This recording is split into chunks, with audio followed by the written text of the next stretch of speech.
We've all had that strange, uneasy feeling in the middle of the night, like something's not quite as it should be. You wake up after hearing a strange noise, a tap dripping, a creaky floorboard. You feel a cold shiver pass over your body as if something just moved past you. The logical part of your brain tells you it's nothing, it's just a draft, right? But every other fibre of your being is telling you it's something else, something unnatural, something unexplainable. The ghost story is as old as time itself.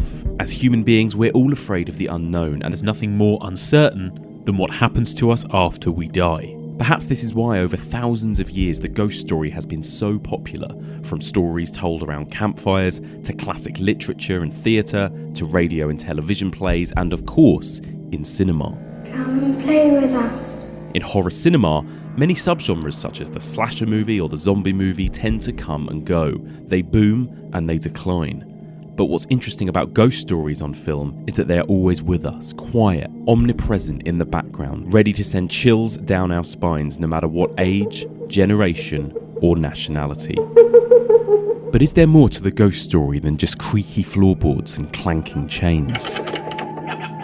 Over the next few months, we'll be exploring the evolution of ghosts in horror cinema, not just from decade to decade, but around the world, delving into the ghost stories of Gothic Britain, of 80s Reagan America, of war-torn Iran, and of course, modern-day Japan. We'll also be branching out of cinema and exploring the way in which ghosts have scared countless audiences on the small screen and even on stage. Join me as we take a closer look at the things that go bump in the night and begin our journey through the evolution of the ghost story. I see dead people. Welcome back to the evolution of horror. My name is Mike, and as ever, I am your host. Happy New Year! I hope you all had a great Christmas break and are feeling well rested. I am, although I do seem to have this sort of Christmas cold and flu bug that's going around, so if I sound extra croaky or bunged up this week, apologies, but that'll be why. If you're joining us for the first time, then welcome. On this podcast, we explore and dissect the history of the horror genre by looking at particular subgenres across a number of weeks. Last year, we explored the evolution of the slasher genre across 14 episodes, and you can still listen to that whole slasher series if you subscribe to the podcast on iTunes. But we're now delving into a whole new subgenre, and this is part one of the evolution of the ghost story. Very, very exciting. Now, from next week onwards, we will begin with our spoilerific weekly reviews of classic ghost movies. But this week, it's going to work as a little introduction, a kind of Ghost 101. Later on, I'm going to be joined by the brilliant Kev Lyons from the British Film Institute, and we're going to have a little chat about the origins of ghosts in cinema and just a general overview of the subgenre.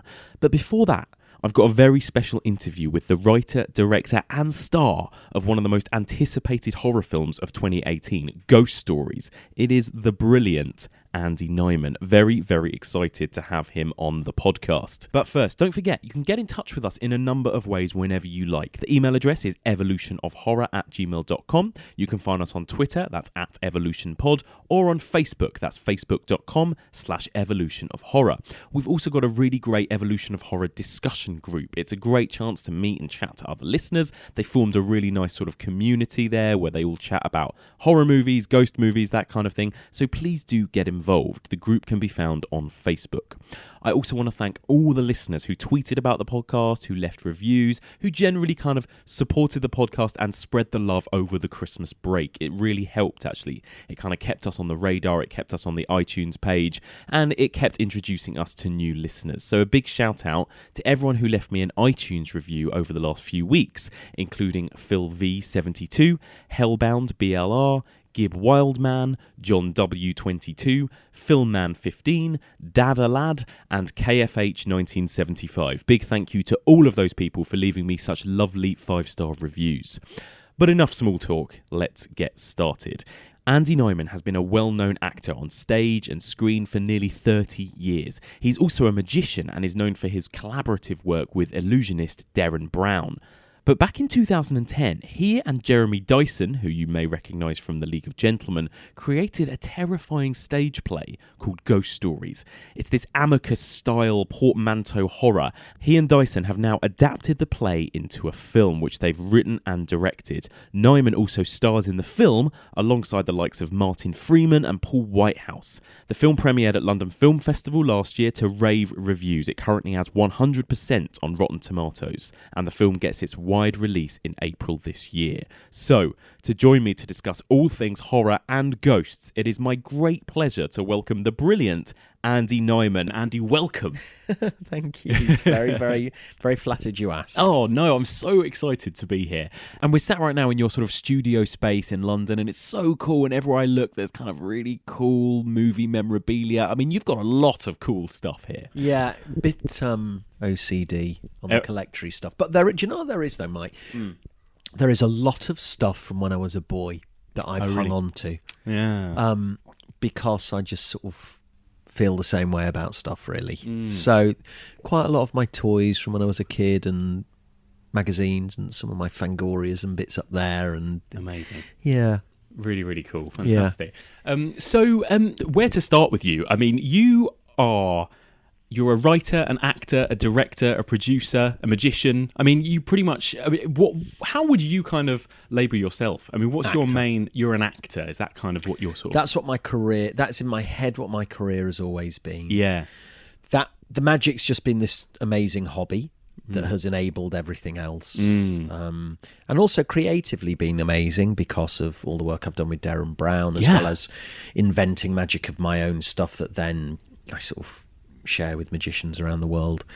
So I love that, and that's been an amazing thing, but that's just a brilliant hobby. Yeah. I mean, that's the equivalent of me playing the piano or something. It's just something that I really, really love. Yeah. And then the writing, I always feel like a bit of an imposter, even though I've created and written a lot of the, all of the Derren stuff with Derren and a guy called Andrew O'Connor, who's amazing. And then the directing, I thoroughly love directing. Yeah. Yeah, I really, really do. It must be quite a scary thing, I always imagine, going from being an actor to directing. Well, because I've been in a lot of films, I'm very used to that environment. Mm-hmm. So that doesn't scare me. I mean, there's definitely, on Ghost Stories, there was definitely a sense of in at the deep end. Yeah. Because, it was everything. We were writing it. Jeremy and I were directing it. Yeah. And I was starring in it. So you're sort of wearing three hats. But it's like every other collaboration. As long as you're surrounding yourself with people that you trust and people who are on the same page, then it's fine. And I suppose it's nice that you and Jeremy have each other to kind of share those roles, I suppose, as well. Yeah, it's amazing. Yeah. It's a wonderful and amazing thing. So let's talk a little bit about Ghost Stories, and first of all, kind of the birth of it. I mean, it started off obviously as a stage play, didn't it? How long ago was that now? I mean, I saw it and it was 7 years ago. Yes. It's craziness. And that, I mean, I just remember the boom when that stage show first came out and kind of everyone saying that you have to see it and everything. What was that like for you? I mean, were you ever expecting the reaction that show got when it first came to the West End? It's a strange one because... Were we expecting it? No. Did we dream of it? Yes. Of course. Yeah. So, you sort of think, well, if we knew that if we got it right, that there was an appetite for it, because there'd never really... It's very different from The Woman in Black, which is a brilliant, brilliant thing. And when people have that conversation about horror on stage, that's the go-to, isn't it? That's the go-to example, yeah. So, but because... They'd never really, aside from, you'd mentioned when we were just getting ready, The Pillow Man, McDonough's brilliant play. And there have been a couple of other plays that have got moments and dabbled in that world. Yeah. But a sort of balls out, here we go, strap yourself in. There hadn't really been anything. No. And even The Woman in Black isn't that. That's the lineage of that is Dickens or M.R. James. Absolutely. Based on Susan Hill's brilliant book. Whereas we were coming from the world of Amicus or Hammer House of Horror, and it was a very different thing. So we knew that in the way that there is with horror cinema, that there's an audience there. What's interesting was, for all of its success theatrically, we weren't really embraced by the theatre community. Interesting. Yeah, I can imagine that. I bet there was a bit of snobbery, wasn't there? I don't know whether it was snobbery. I don't know whether it was people not really being, it's that.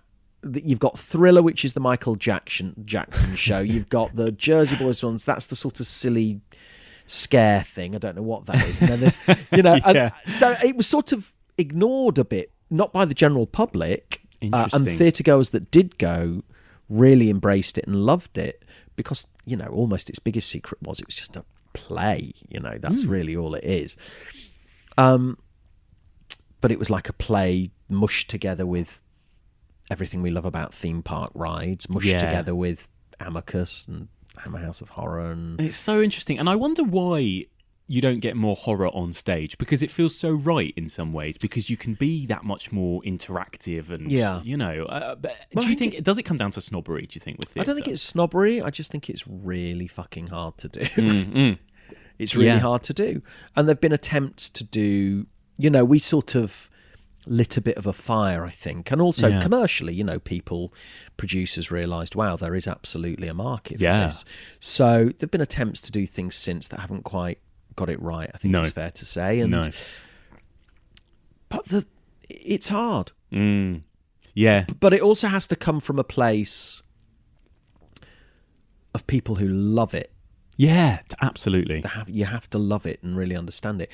What is interesting, the snobbery thing, not with ours so much, but there was, years ago, a heritage of theatre thrillers that has vanished, all but vanished, So you'd have Brilliant, Sleuth, Death Trap, Appointment with Murder, lots of these, and some of them were hokey and some of them were brilliant, but it was a real thing that you'd see a lot on stage, and you don't really get that anymore. And I think that's certainly not in the West End. I think there are sort of ones that tour a bit and tour around the provinces, but that you don't really get them in the West End. And so I think there's sort of a snobbery about that.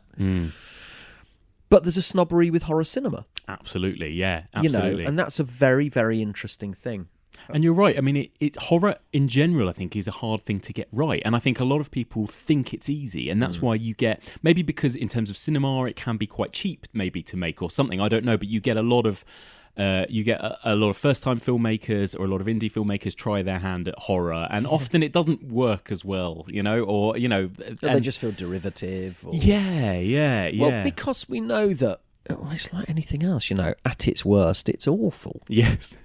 But here's the interesting thing with horror, I think, and one of the reasons the snobbery is sort of there, is that at its very worst, if someone said to you, it is the acting's abysmal, it's terribly directed, the story makes no sense whatsoever, but go see it because there's this one moment you have to see. You'd go. Yes. You would go. Yeah. And the horror fans would go. And that's one of the really interesting things. I would go. That's one of the really interesting things. And one of the things I think that critically sets it apart, it's like broad comedy, is that in a weird way the critics become sort of powerless. Yeah. Because its audience will go. Because there is something of the fairground about it. Yeah. And that's also the really delicious thing about it. Yeah. Actually, unlike a lot of other genres, where it's also at its very exciting place is where it has its foot in both camps, where it feels highbrow as well as lowbrow, as well as, for everyone, I exactly. suppose. Yeah. So I think it's fascinating, horror. Has horror been always something since childhood that you've been into? Has it always been a big passion of yours? It's been something that's been in my life, my entire life, but I did not like it until I was 14. Oh, interesting. I was very scared of it. Okay. My memory of the sort of double bills on BBC Two, I would run away. If I heard it was on, I wouldn't watch anything. And I had, probably when I was 9 or 10, my older sister, was always braver than me. And there was the Thriller series, the Brian Clemens series, which is out on DVD, and it's well worth a look. Some of them are just great. Yeah. But what they definitely have, and you can find it on YouTube, is this terrifying title sequence. Oh, right. And it was just a fisheye lens and this jarring, horrible music that to this day is frightening. And my sister said, let's sit and watch Had the babysitter around. Mum and Dad had gone out.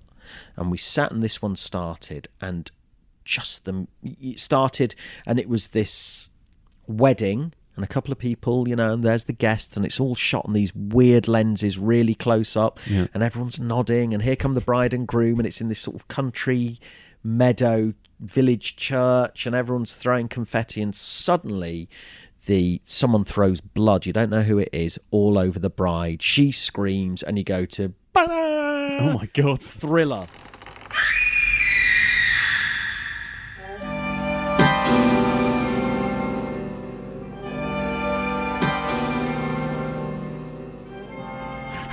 Fuck me, I was out of that room. I was so scared. I mean, honestly, it did for me. Yeah. So then I really was very, very frightened of horror. And it felt like something really subversive that could properly affect you in a way that I'd never really been affected. Mm-hmm. So I guess I was 8 or 9 then. And then when I was 14, we were all going to go, as a family, we went to the pictures in the theatre a lot, and we were going to go to the ABC in Leicester to see Flash Gordon. And my sister, who was older than me, said, let's go and see this thing on called The Fog, and it's only a AA, so it won't be scary, because X's are scary. Oh, God. So come with me, I don't want to go on my own. So I was 14, so I was like, well, it looks a bit scary, though, doesn't it? Still scared. No, it's fine, it's AA. So for those who don't know, AA was a 14. And of course, it was terrifying and exciting and a very special film that I'm still really, really fond of. There's something really unique and exciting about it, about The Fog, because it's a proper fireside ghost story, and it's just wonderful. Well, I came out of that a changed man. I often think that was like my sort of horror bar mitzvah. Yeah. Because I came out of that like, oh my God, I can't, you know, my adrenaline was just, and I felt I'd come of age. I felt like I was grown up. So then, roughly that sort of time, Halloween was on telly, so I recorded it. Perfect. Well, I must have watched, because I knew, well, that's the same director, and I must have watched that film, I don't know, 30, 40, 50 times. And then that was it then. And then, you know, then we're talking about sort of 81 or whenever it was. Mm-hmm. And suddenly we're in the video nasty boom. Yeah. God. You know, and at the same time, that summer of 81, I went to Jewish summer camp and I met Jeremy Dyson. We shared... Oh, right. We shared a dorm. By chance, they just put people together. And we both happened to talk about, have you seen American Werewolf? Yeah. And that was it. And fantastic. Then, you know, we were bonded in blood, literally, you know. What a great era it feels like to have fallen in love with horror as well, you know? Really. Yeah. Well, what was amazing was you felt that a revolution was happening. Here, uniquely in Britain, because the floodgates suddenly opened to world cinema, world horror cinema, and films that you'd never, ever heard of, seen, didn't know what they were. Mm-hmm. Everything felt dangerous, properly dangerous, you know. Yeah. And at the same sort of time, you had Halloween, then Friday the 13th, and The Evil Dead at the pictures, you know. These things that just exploded with these incredible filmmakers who are still making brilliant films, you know. And so it did feel like, wow, this is a special time. But I have to say, I think it's a pretty special time, you know, the past 5-10 years, you know, post Paranormal Activity, really and truly. And before that, you know, the J-horrors. I mean, it's consistently a genre that delivers and delivers and delivers. Yeah.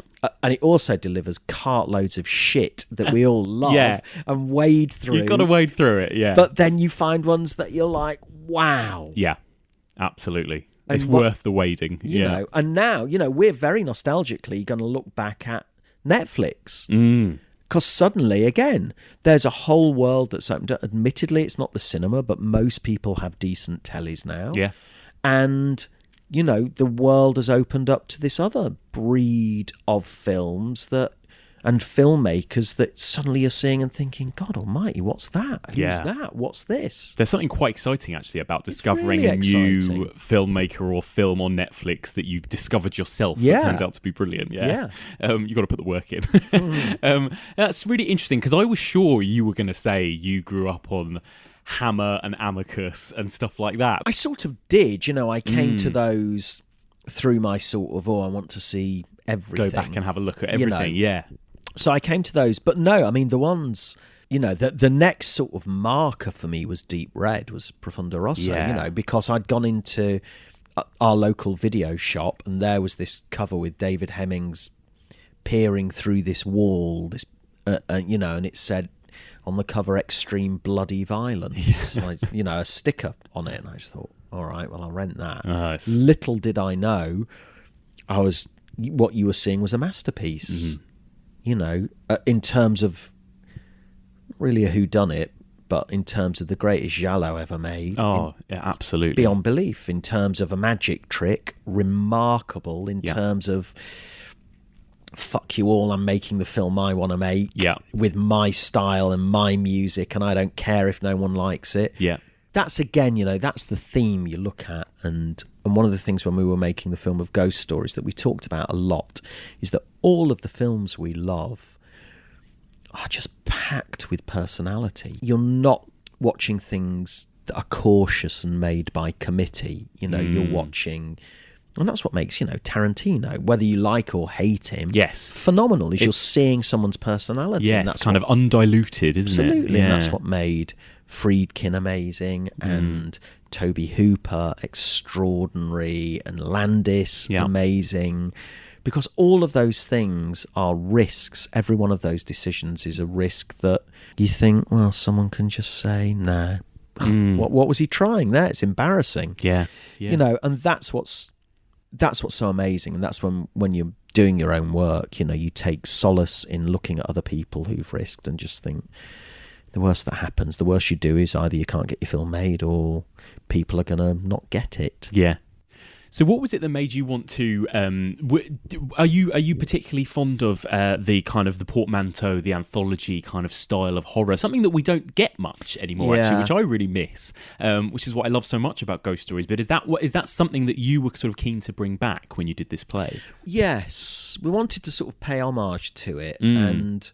because we do love it, but it's a really interesting one because there has been a bit of a rebirth of them with, the ABC's death and VHS, but to me they sort of slightly missed the point. They've all got great hooks that are, here, well, particularly the ABC's, you sort of want to kick yourself you didn't think of it because it's so ingenious and simple. Great. Yeah. But another of the along your journey, what films have truly impacted on you, Dead of Night. Oh, yeah. Let's play another game. Yes, hide and seek. Who's to hide? I'll hide. Yes, Mr. Crane, hide. Mr. Crane, hide. Mr. Crane, hide. When I first saw that film, I was properly shaken, and I think that there are only a handful of films that any of us can really go through our life and say that one really did something to me, and I'm, we're lucky that the genre that we love is sort of, your batting average is higher because you're watching films that's their raison d'etre, really. Yes. But Dead of Night truly, truly did, and particularly the ending of the film, which, I'm not going to spoil in case no one's seen it. I urge you to see it, But in terms of a portmanteau film, sort of the first and the best, because... And one of the things we absolutely took from it was that the protagonist's story is the best story, is the one... It's not just there. It's not Dr. Terror's House of Horrors. It's not, come on into my antique shop. Yes. Which one of those would you like? There's always plenty more for everyone. Closing the door, or welcome to the train carriage, and where are we going? It's not perfunctory. It absolutely is the biggest mystery. So, when Jeremy and I started talking, that was part and parcel of what we wanted to do. Yeah. Yeah, you know. and it is. We won't spoil anything about Ghost Stories, but that's that overarching kind of story that you were predominantly in is just as important as the tales. Yeah. So when did you have the idea to? Did you always have in the back of your head that this stage show might end up being a film one day? Well, once it was sort of hitting success, the stage show, we started being approached by sort of film companies, and a couple of American companies wanted to make it. And then that just sort of led Jeremy and I on a path to, initially you discuss, well, wouldn't it be great, or this or that, and then we just ended up talking about what did we really, really want, and what did we want out of the film. And the thing you have to try and take out of it is we want to get rich and famous, because that's just a poison, and it's a nonsense. It's just meaningless. So, and I have to say, it's not meaningless because we are rich and famous. We're not. Neither of us are. But it's meaningless because it's just a terrible distraction it's just the road to compromise the minute you start doing those things, and it takes you away from, the personality-driven thing. Yes. Because all those other things they're sort of safe routes. And what we realised we wanted to do was to do with the film what we'd done with the play, which was to keep it as pure as we could, and we wanted to write it and we wanted to direct it, and we felt that I should play Goodman as I'd done on stage, and it just felt like, well, then that's what we'll do. So then that brings with it its own complications, which are, because we're both busy doing, I've been busy acting and Jeremy's busy writing and directing his other bits, and so then you have to make the time work, and then you have to make the script work. You have to find the time to sort of create something, and then you've got to go out and find a company who want to make it and do it. Absolutely. So you, without, you don't have to tell me too much here for people that, haven't seen the film, but how much did you choose to kind of keep the basic story and script the same for the film? We wanted to keep as much as we could and get rid of as much as we could. So if you're a fan of the play and you see the film, there's lots you'll recognise. Yeah. And some of the overarching things are the same, but then there are also really big twists and big differences and big shocks that make it its own thing. Yeah. And if you've seen the film and the play comes back, which it will at some point, and you go and see the play, you'll see, oh God, how different that is. But that's also... it's the film version of the theatre, so it is really different, but it's also exactly the same. It's a strange. You've seen them both, so you know what I mean. Absolutely, I do. They've got absolutely. They've got a very somehow different feel. Yes, which is exactly what you want, really. I suppose, isn't it? You don't want to feel like you're just seeing the same thing again. No, that's the thing. No, so that's really exciting to have done that. Fantastic. What's the biggest challenge?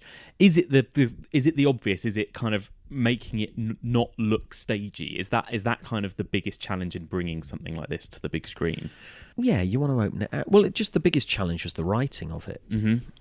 You've got to kill your darlings. A lot of the things that really have worked, it's been in the West End. It was in the West End for 26 months. Yeah. So it's working, and not arrogantly. You just know, okay, well, this is working for an audience. Yeah. But you have to get rid of some of that stuff. Yeah. And some of it really hurt to get rid of. But then you end up finding new things to replace it that you think, oh, that's really exciting. Yeah.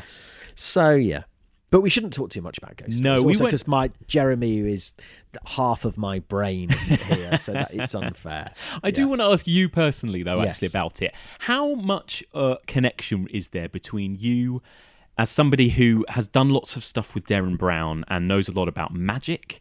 Does a lot of that side of your brain, of your career, of your hobbies, of your passions go into horror? I mean, do you see a connection in general with horror and the art of magic? Without a doubt. The worlds really do cross over. Yeah.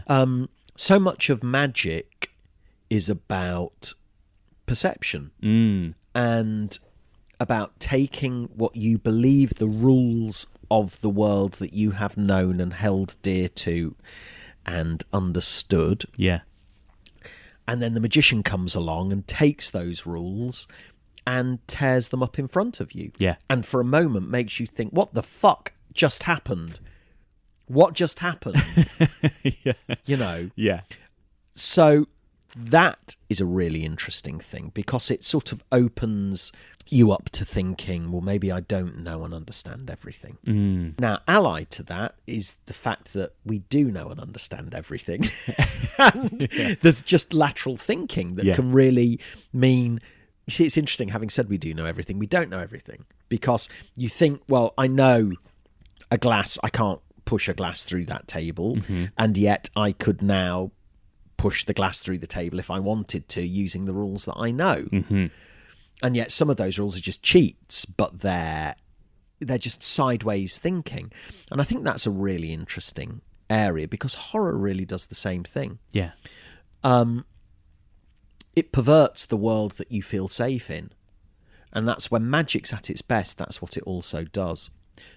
Then, of course, within horror, or just good storytelling, it's really weird to think horror has different rules to everything. It sort of doesn't really. Just a great story is about misdirection so much of the time, which magic is. You want to be led up. A good magic trick is just a really good short story. Yes, yeah. Choose a card, that's the beginning. Yeah. Remember it, put it back, mix them, okay, and here's your surprise ending. Yeah, your twist, yeah. Here's your twist. It's a great short story, and the best ones are the ones where you had no idea what the outcome was going to be. Well, that's all any of us want from a story. Yeah.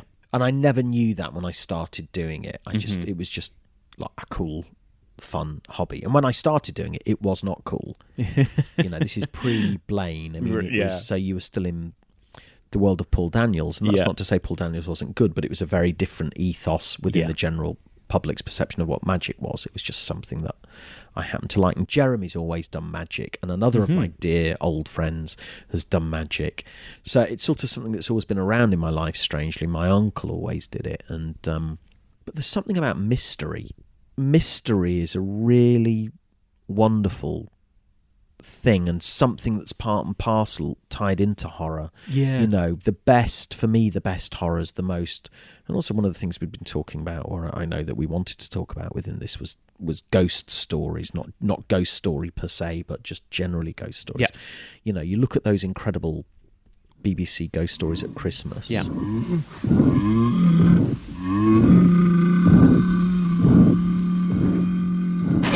And there's such a simplicity to those stories, and I think that one of the problems with some of the storytelling that we see now, particularly with CGI, actually, is that because anything is possible in inverted commas, it takes you away from the simplicity, because there can be so many frills, and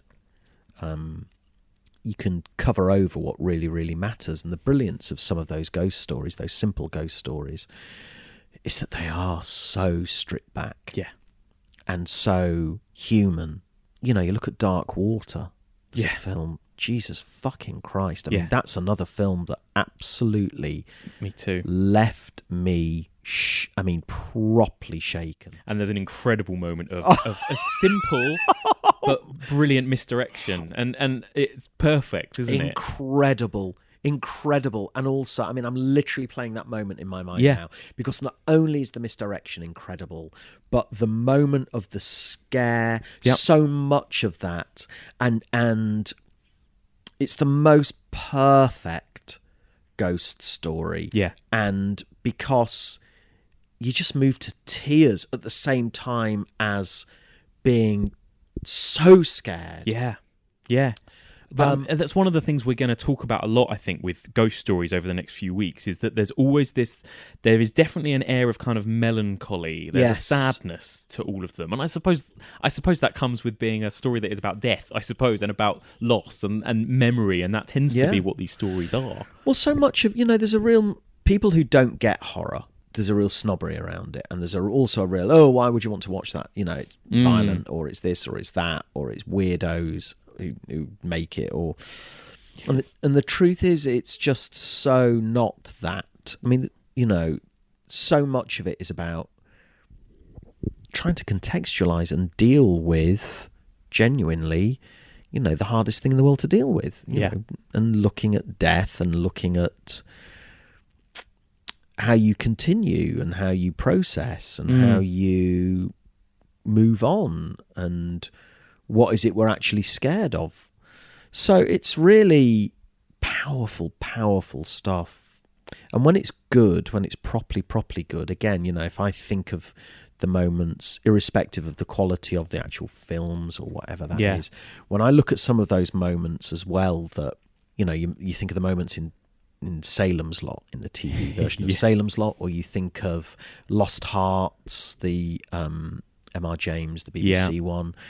Again, I'm giving titles but not moments here, because if you haven't seen them, you need to find these moments and watch them. Not on YouTube, you need to watch them properly. Yeah, there are moments there too that spring to mind.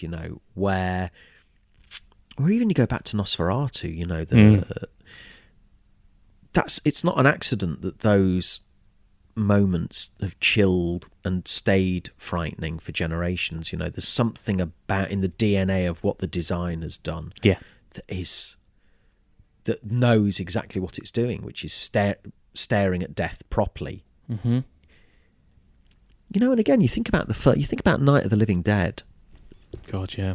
And what an extraordinary piece of filmmaking that is, aside from just how the structure of it is so devastating, but what an incredible piece of filmmaking that is, because it's almost the first time, you'd looked at the idea of ordinary people getting out of their graves. Yeah, I know. It's crazy to think now, isn't it, that was a new thing. That was, in the clothes they were buried in. That at some point somebody just came up with that idea, and, it hasn't always been with us. Yeah. And that's the other thing, you look at Romero and his work, when it's at its best, is extraordinary, because coming hot on the back of Vietnam and black rights within America, which is still ongoing insanely. You look at what he did with Dawn of the Dead and, looking at people in shopping malls. Yeah, it's amazing, yeah. It's just incredible. It's incredible filmmaking that's really properly about stuff. Yeah, absolutely. It's so interesting. And when one of the things I find interesting actually about ghost stories in general, saying all that, because a lot of these movies, zombie movies, are really well known for it. They do kind of reflect on their time, and they move with the times, and they evolve. And the same with the slashers, and they've very much got these kind of rise and fall nature to them. It feels like with ghost stories and ghost movies, they're very constant actually in a way. Like they stay kind of classic. They've not really sort of peaked and troughed in terms of their popularity, or maybe they have slightly, but it feels like they're always with us to a point. They are. They kind of. I feel like they fell out of fashion. I mean, I adore Fright Fest every year. Yeah. I just can't wait for it. Me too. But one of my frustrations with it is how rarely you see things that properly scare you. Absolutely, yeah. Usually about one per festival, I would say, or two maybe. Yeah, or one every other festival. And yet sometimes you'll find like, holy shit, there've been 3 this festival. Yeah. How the fashions move and change. So, around the time of that Ring came out and hit, you had this, it sort of opened the door to that modern ghost story, and then that kind of weirdly crossed over. What's brilliant about Saw, the first one, which is a masterpiece, the first one is absolutely, my God, yeah, is you have this weird foot in both camps, where as well as the brilliance of its central idea, again, an amazing bit of misdirection Holy in that shit. as well, and again, if you've never seen that film, it's a masterpiece. And actually, it's for a lot of people haven't seen that film, and I think for a lot of people, it's not the film they think it is. I think people think it's going to be hostile, torture porny. Yeah. The first Saw really isn't that. No. It's this incredible and stripped down story, stripped down and truly about something. Yeah, as well, and brilliantly made. A great example of low budget filmmaking, brilliantly, inventively made. But again, then you've got those, and again, I won't mention the moments, but you've got those strange ring-like moments within it that just make you like a magic trick, make you think, make your blood run cold, exactly, and you just think, holy shit, what am I looking at? What's that? Yes. What's that? Yes. And that, God, that's great. Yeah. That, I mean, again, it's that weird duality of there are moments in horror films where I'll sit there and think, why am I watching this? Where it's at it, and that's both at its worst and at its best. Yes, when exactly. you're thinking, why, Jesus, Get I me don't out of want to here. look. Yeah, and yet that's the thing you chase. That's why I go to Fright Fest. Yeah. Is I want those dark water moments. Yeah. That's what I'm chasing, or Wolf Creek. Yes. When you saw Wolf Creek and you just walk out of there Just like completely like wrung you've out. had a fight. Yeah, absolutely. The last film I think I really truly had that with might have been Ben Wheatley's Kill List, where I was so uncomfortable and scared, and not scared like in a good way, scared like how you described before you were 14 when you'd watch horror movies, genuinely, when is this going to end? And I didn't even know why, really. Unsafe. There's that line with horror. Brilliant film. Absolutely. God, it's good. Absolutely tremendous. So you're totally right. And actually ghost stories, and of course scariness is all subjective really, but for me they are the ones that always creep me out to my core more than the slashers. And I love all those others without a doubt, but the others can be more fun. There's something about that kind of classic stripped back ghost story that there is, because God knows I love a slasher, and I do love a slasher. And over there on the wall is my Friday the 13th 3D album that I got at the cinema when I saw it with its 3D cover. I love it. I do love it. And I saw Friday the 13th the pictures and when it came out, and I love them. But they don't scare you in bed in the same way. No, exactly. When you just think... When you turn the light out. God. Yes. Oh, God. Yes. And it's interesting because I think we are having a real moment. We had that big, graphic Wolf Creek Hostel kind of hard-hitting era. And now we're in the kind of Annabelle, The Conjuring... ghost stories. You've kind of hit the zeitgeist really with ghost stories as well, because we're in a real place right now. These kind of supernatural ghostly movies. Well, when they're great and when they hit, God, they're brilliant. Yeah, I mean, they're brilliant, because and Blair Witch is brilliant. If you could have seen it without the hype and just seen it, totally. I mean, that's a properly frightening film. And it's really funny, because within the genre, you'll get people go, The Last Moment, yes, that's an image that's frightening, but, I didn't like the rest of it or whatever there.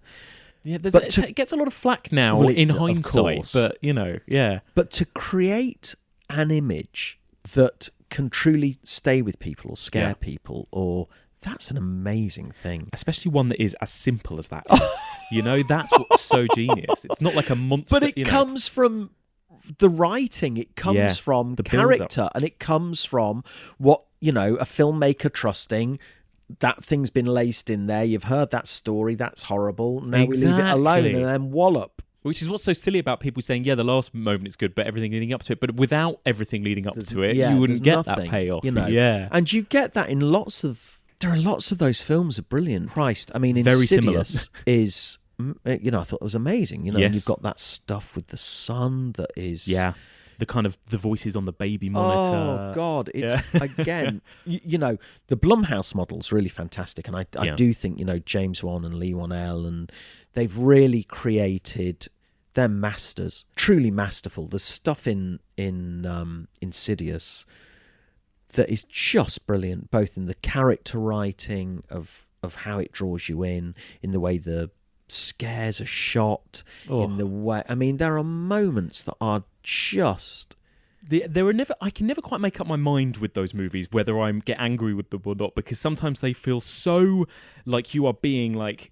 There are cymbals crashing next to your head every half hour. And yes, I'm jumping out of my skin, but am I being so manipulated? But I suppose all films manipulate you. That's the thing. But I have a sort of sliding scale on them. And some of them, when they're at their best, when it's not like quiet, bang, and I think that, there are... Insidious, I thought, was phenomenal. Yes. And takes you on a proper journey that's really scary. But I think the ghost stuff, the notion of afterlife and it hanging around is pretty potent stuff. I suppose it's something that anyone, no matter what age, generation, nationality, it's always something that somebody is going to be scared of death, of what comes after death. No one knows, no one will ever know. And I suppose it's all part of that as well. What's your favourite ghost story? Oh, God, if you would count The Shining as a ghost story, I kind of think of it in a way as a haunted house. Yeah. Then I would probably say The Shining. But in terms of like real classic ghost story, The Innocents. Oh God, it's good. My God, the sound design and everything about The Innocents, actually. And I really love those kind of real old-fashioned... The Others, even with Nicole Kidman, I think is just brilliant. Gorgeous. They're very similar to each other, but just absolutely love them. Yeah. What about you, if you had to have a favourite? Well, I think both of those you've named are pretty amazing. I think probably Dark Water.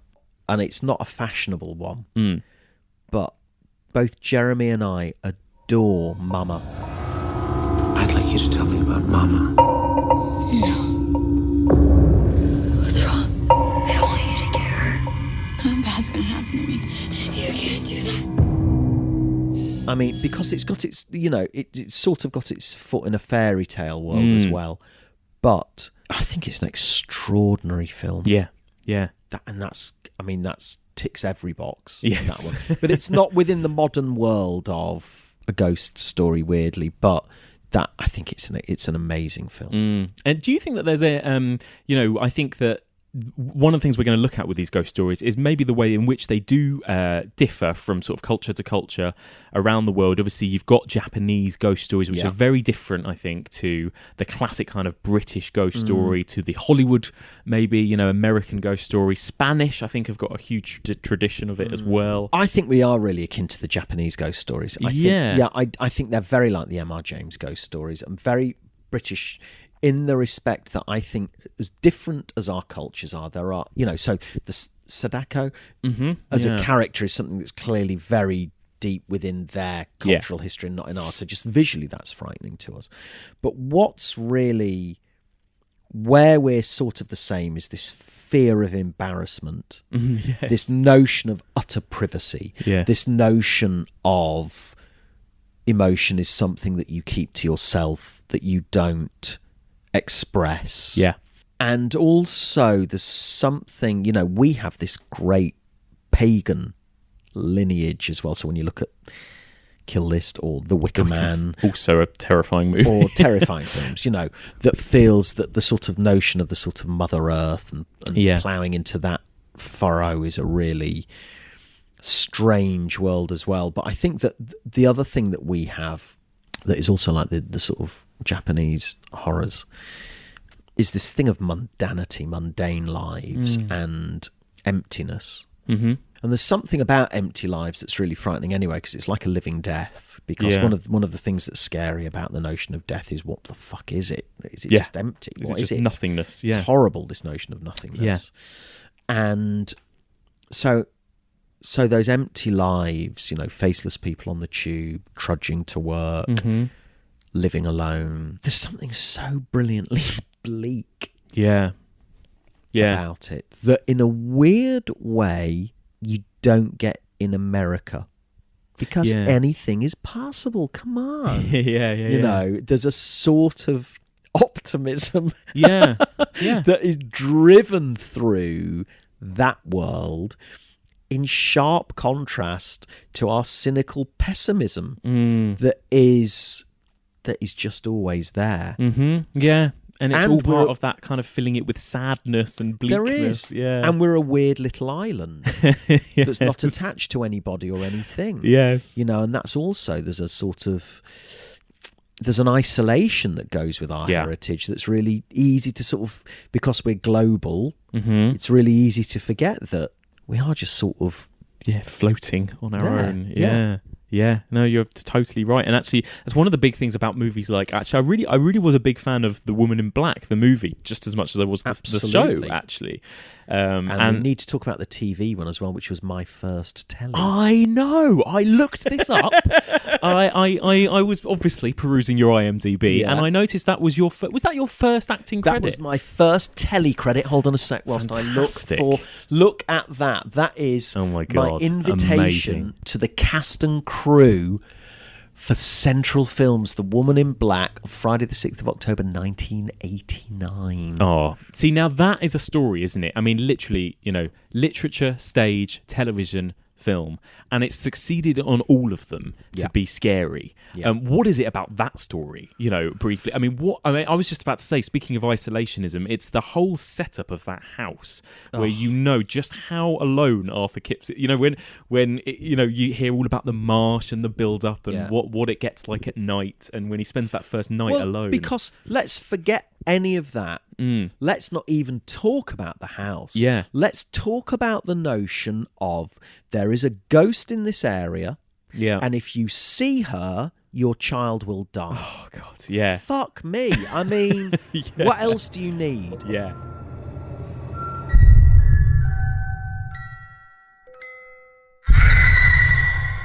The potency of that is because there's that brilliant strapline with The Haunting, which is another incredible film, where you have, I'm going to paraphrase it. It's something like, whether you're scared or not, it doesn't matter whether you believe or not, they exist. Yes. Something along those lines. It's clearly much better than that. Couldn't be much worse.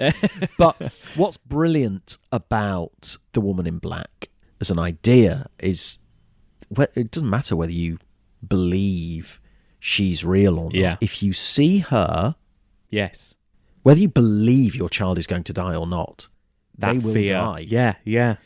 And God, I mean, that is a terrible notion. Yeah. Truly, truly frightening. And then, the telly was a brilliant thing to have as my first credit, and it was brilliantly feels directed. So fitting for you as well, for your first credit. Weirdly. Yeah. It's such a slow burn, and it feels like one of the M.R. Jameses, and it's got one of the great scares ever in it. Truly, one of the most frightening moments, I think, within The Woman in Black, the telly version.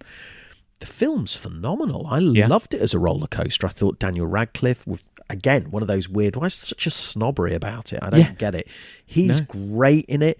As a roller coaster, it really delivers. It's scary and it's good and properly scary. It's a great story. It's a great story. Yeah.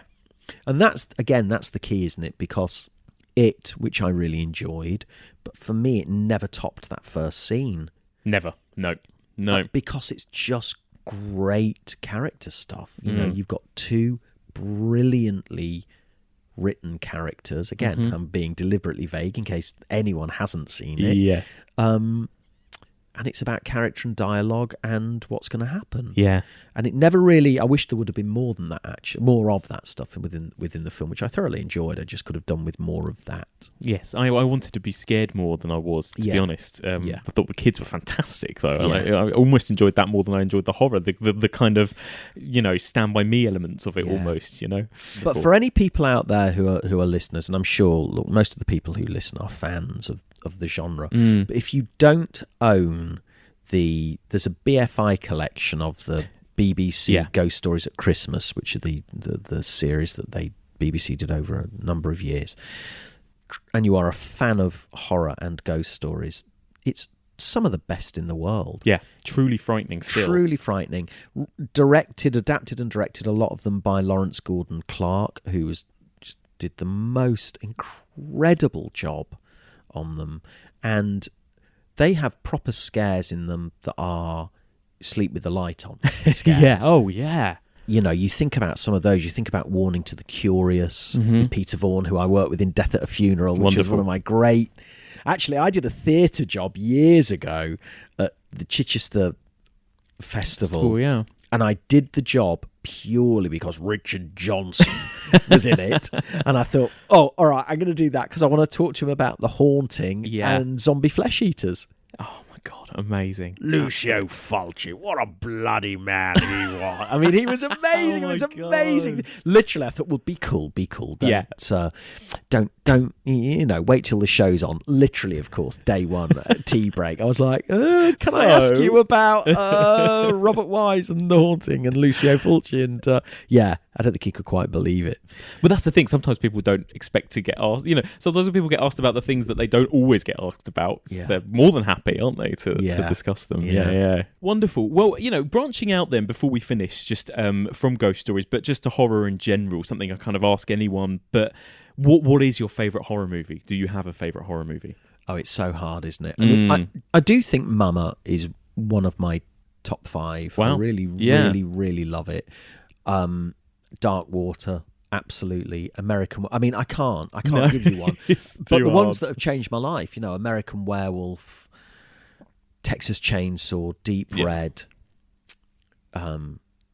Switchblade Romance. I Oh mean, my I know God, yeah.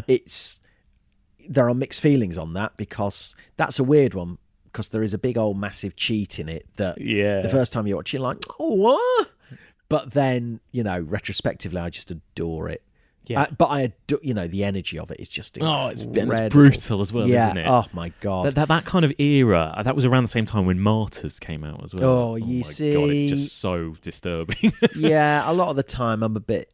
Yeah, Yeah, I mean, too Switchblade much. Romance I enjoyed more than that. Martyrs was just like, I felt like a bloody martyr getting through it. Quite Yeah, honestly. absolutely. Yeah. I mean, great ending, but Yeah. And what about if you had to pick a kind of the scariest movie you've seen, the scariest experience you've had in the cinema or at home watching a movie? I honestly think the scariest may well have been I sat in here with Reese Shearsmith because neither of us had seen Wreck. Oh, yeah. And we popped it on. I've got a screen thing here, and we popped it on. We were holding hands by the end. I'm not even kidding. Yeah. I mean, because you sort of think, well, it's 75 minutes, and you're 20 minutes in and thinking, well, this had better... I mean, talk pick about the a pace perfect up. film, though. My God. my God! Yeah. Oh, my God. And that last 10 minutes. Wrung out. We Yeah. were wrung out. Wrung out. Couldn't believe it. Oh, I had a brilliant thing happen as well. Well, when Jeremy and I were sort of adapting ghost stories, I was just ploughing through films. And there was one that I'd read online, Grave Encounters. Yeah. The most watched trailer, blah, blah, blah, blah, blah. So I thought, okay, I'll get it. I'll watch it. So I'm watching it up here. And one of the things that we were thinking about with ghost stories as a film was the potentially sort of letting the film actually that you're watching break down a little bit or something. It was an idea I was toying absolutely, with. yeah. So I watched Grave Encounters and it's okay, it's whatever. Yeah. And halfway through there's a moment where there's the scene where a guy goes to check a window and it stops. Yes. And it sort of pixelates and stops. And I think, oh, fuck, they've done that. Damn, someone's done it already. so and annoying. I was on the edge of my seat and I think, where is this going to go? Where's it going to go? Where's it going to go? And that was the moment in the film that really sort of got me. So I sort of said, I'll show Soph, my wife. And she's a fan of stuff anyway. But I thought, well, I just want to show her this moment and see what she thinks of it. So I go downstairs and I put it on there. And it wasn't in the film. The disc had just gone a bit weird when I... Oh, no. I know, it's up here. It just sort of frozen for a minute. And I scared myself so much. I was like, whoa, this is really trippy. But it wasn't. It was just a faulty disc. That's so and funny. then it played through perfectly. I was like, no way. That's so funny. There's something about I in a weird way, and it's one of those things when you grow up with it, you miss it, I suppose. But that kind of graininess, the first time I watched Ring was on a videotape. And there's something about that makes it more special in a way, because you know, without a doubt. I mean, that was one of the great appeals of VHS, of course, was everything was grainy, deteriorating. Everything was, any moments that were the shock moments had been played and rewound. So they were graining. You were having to adjust the tracking. Yes. No, without a doubt, all of that added to it. And I think, look, I think 4K restorations, HD restorations are not necessarily always a great thing. No. Because sometimes you see, you see films and you're like, oof. Yeah. I preferred it with the warts. You're seeing things where the filmmakers never really intended you to see, in a way, things that weren't supposed to be that visible as well sometimes. Yeah, without a doubt. And also, shooting on digital now, that's one of the tricky things. There are benefits, obviously, but one of the downsides is it's really unforgiving, because it shows everything. Yeah. Everything with extreme clarity. So that requires... Can we make it show less? Yes, exactly. Yeah, exactly. Keep the curtains. Yeah. Fantastic. And finally, have you ever seen a ghost, Andy? Have you ever experienced anything of the sort? No. I've had a couple of moments when you think where coincidences happen. Where you think, wow, what the hell is that? Why did that happen? But seeing a ghost, no. I did a thing years ago when I was at drama school. There was This is a complete tangent. No. It was just one of those moments. There was a moment in time when Jews in Russia in the 80s were told they could leave, but you had to apply. You were called a dissident, so you had to apply to leave. And when you applied to leave, you gave up all your human rights, basically. And they could just keep that going ad infinitum. So there were Russian dissidents, and many of them, thousands of them, Jewish. And there was a reading at the National Theatre outside the National of the lists of these names that were alphabetized. And it was literally 3 massive phone books. I mean, like phone book listings. Right, yeah. For the younger people, a phone book was a book that listed the names of everybody who had a telephone, and you had to look them up in small print. Think of 10,000 Google results pages or something. Yeah. It is literally that. Yeah. How amazing that we're in that world. Anyway, so you would flick through, and this was these lists of thousands of names. Yeah. And from like 10 in the morning till 10 at night, there were lots of people invited to read half a page of names. So I was at drama school at the time, and they asked for any people who wanted to do it. Well, I'm Jewish, and my family were Russian, Hungarian, Lithuanian Jews who fled many, many years ago.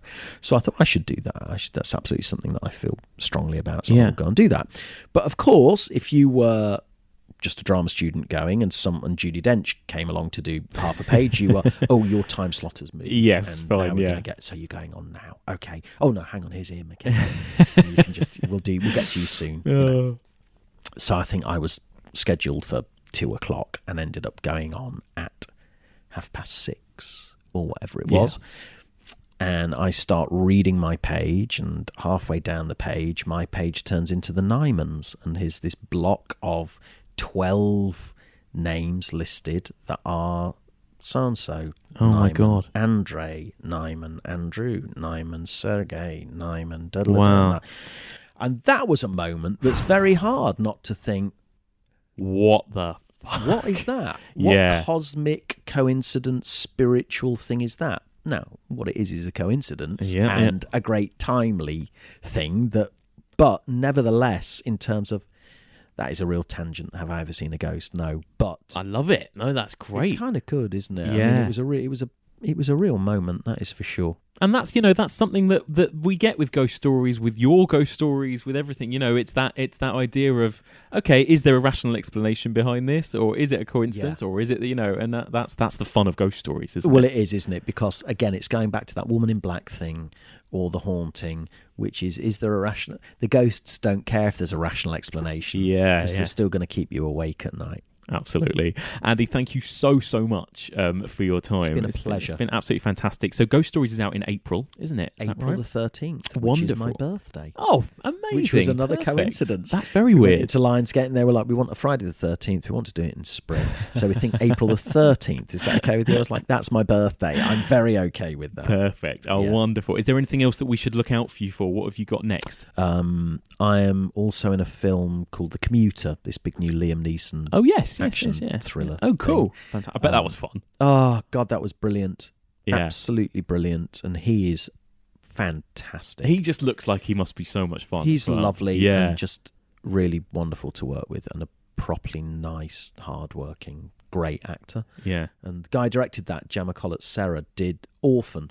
Oh, right. Oh, cool. Which is Great film. Yeah, great film. Really delivers. What a scary little girl. Yes, that's really something, isn't it? Yeah. And he was great as well. That was a very happy experience. Excellent. And then me and Jeremy talking about what we're going to do next. Oh, exciting. Is there anything you can tell me? No, because we don't know what we're going to do next yet. But maybe we're doing this in November. This is coming out in January. Maybe by the time this comes out, we'll know. I still won't tell you, but hopefully we'll know. What I'd like you to do, both of you, is bring back the kind of Christmas television ghost story. Can you guys do that? Yeah, well, they did do it a couple of years ago. Mark Gatiss did one, I think, didn't he? Yeah. And there was a great Inside Number 9 last Christmas that had that kind of feel to it as well. Yeah, I love it. I want you guys to keep on fighting that fight. Bring it back. Thing, it is absolutely. a special thing. Yeah. Thank you so much. Thank you. Oh, what a guy. A huge thank you there to the brilliant Andy Nyman. That was one of the most fun hours I think I've spent just chatting about horror movies with a horror movie director. It doesn't get much better than that. But it's time to get started now with our little introduction to ghost movies. Now, this is going to be a kind of spoiler-free overview of some of the best ghost stories throughout the last 100 years. We're going to talk a little bit about the origins of the ghost, how it started, how it was represented in early cinema, and a little overview of how it's evolved. So, I'm back in the BFI broom cupboard here, and to join me to discuss all things ghosts on screen, from the British Film Institute, it's the brilliant Kev Lyons. Kevin, hello. Hello, thank you. Brilliant. I've not been called that for a long time. Oh, well, you absolutely are. Welcome. So just tell me a little bit about, for people that don't know who you are, tell me a little bit about what you do. Well, I'm during the day, I work for the British Film Institute. I'm a documentation editor. At night, I'm editor of EOFFTV.com, which is the Encyclopedia of Fantastic Film and Television. Yes. Had I known that it was going to be such a mouthful when I started this back in 2001, I'd have thought of something a much better title. But that's, yeah, it's a website dedicated to horror, science fiction, fantasy, and animation. So am I right in thinking that you are yourself then? You must be a bit of an encyclopedia of this kind of thing yourself. I probably was a few years ago. As I get older and the memory fades, it's kind of more of a well-thumbed encyclopedia with pages falling out now. Yeah, a bit frayed. A bit frayed around the edges, absolutely. It's all in there somewhere. It's just getting it back out again. Yeah. Excellent. So, what's your relationship like with the horror genre? Is that something that you've always loved? Oh yeah, absolutely. I'm of that generation, born in the 1960s, who grew up watching Doctor Who. Now, Doctor Who was science fiction, but it was also the most terrifying thing we'd ever seen in our lives. Yeah. We were terrified week in, week out on a half-hourly basis. You couldn't help but be a horror fan. Certainly when you got to the 70s, when I was going, to my early teens, horror was everywhere in this country. It was in the comics, it was on TV. We lived in a horror world back then. It was fantastic. It just feels like it was peak horror time at that absolutely. At that point. Yeah. Every time you went into a newsagent, there was a horror comic, there was a new horror magazine out, all the American horror comics were coming over. We got loads of stuff on TV designed to terrify us, even as children, not just the grown-up stuff. You watch things like Shadows, which was a fantastic anthology TV series. Even things like The Tomorrow People, which was quite a cheesy science fiction. Watch that opening title sequence and not be terrified.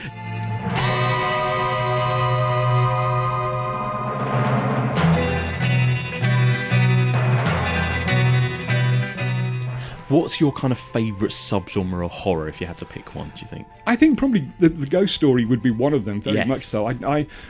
I think when you're younger, you go through that phase, don't you, where you think, I'm just going to watch every gory movie ever made. Gorehound. Cannibal Holocaust, piece of cake. I can watch that and eat my tea at the same time, no problem, because that's how hard I am. But I think you kind of grow out of that after a while, and you start looking for something just a bit creepier, just a bit more atmospheric. And for me, a horror film that gets under your skin and stays there is much better than just kicks you in the gut and makes you feel nauseous. Absolutely.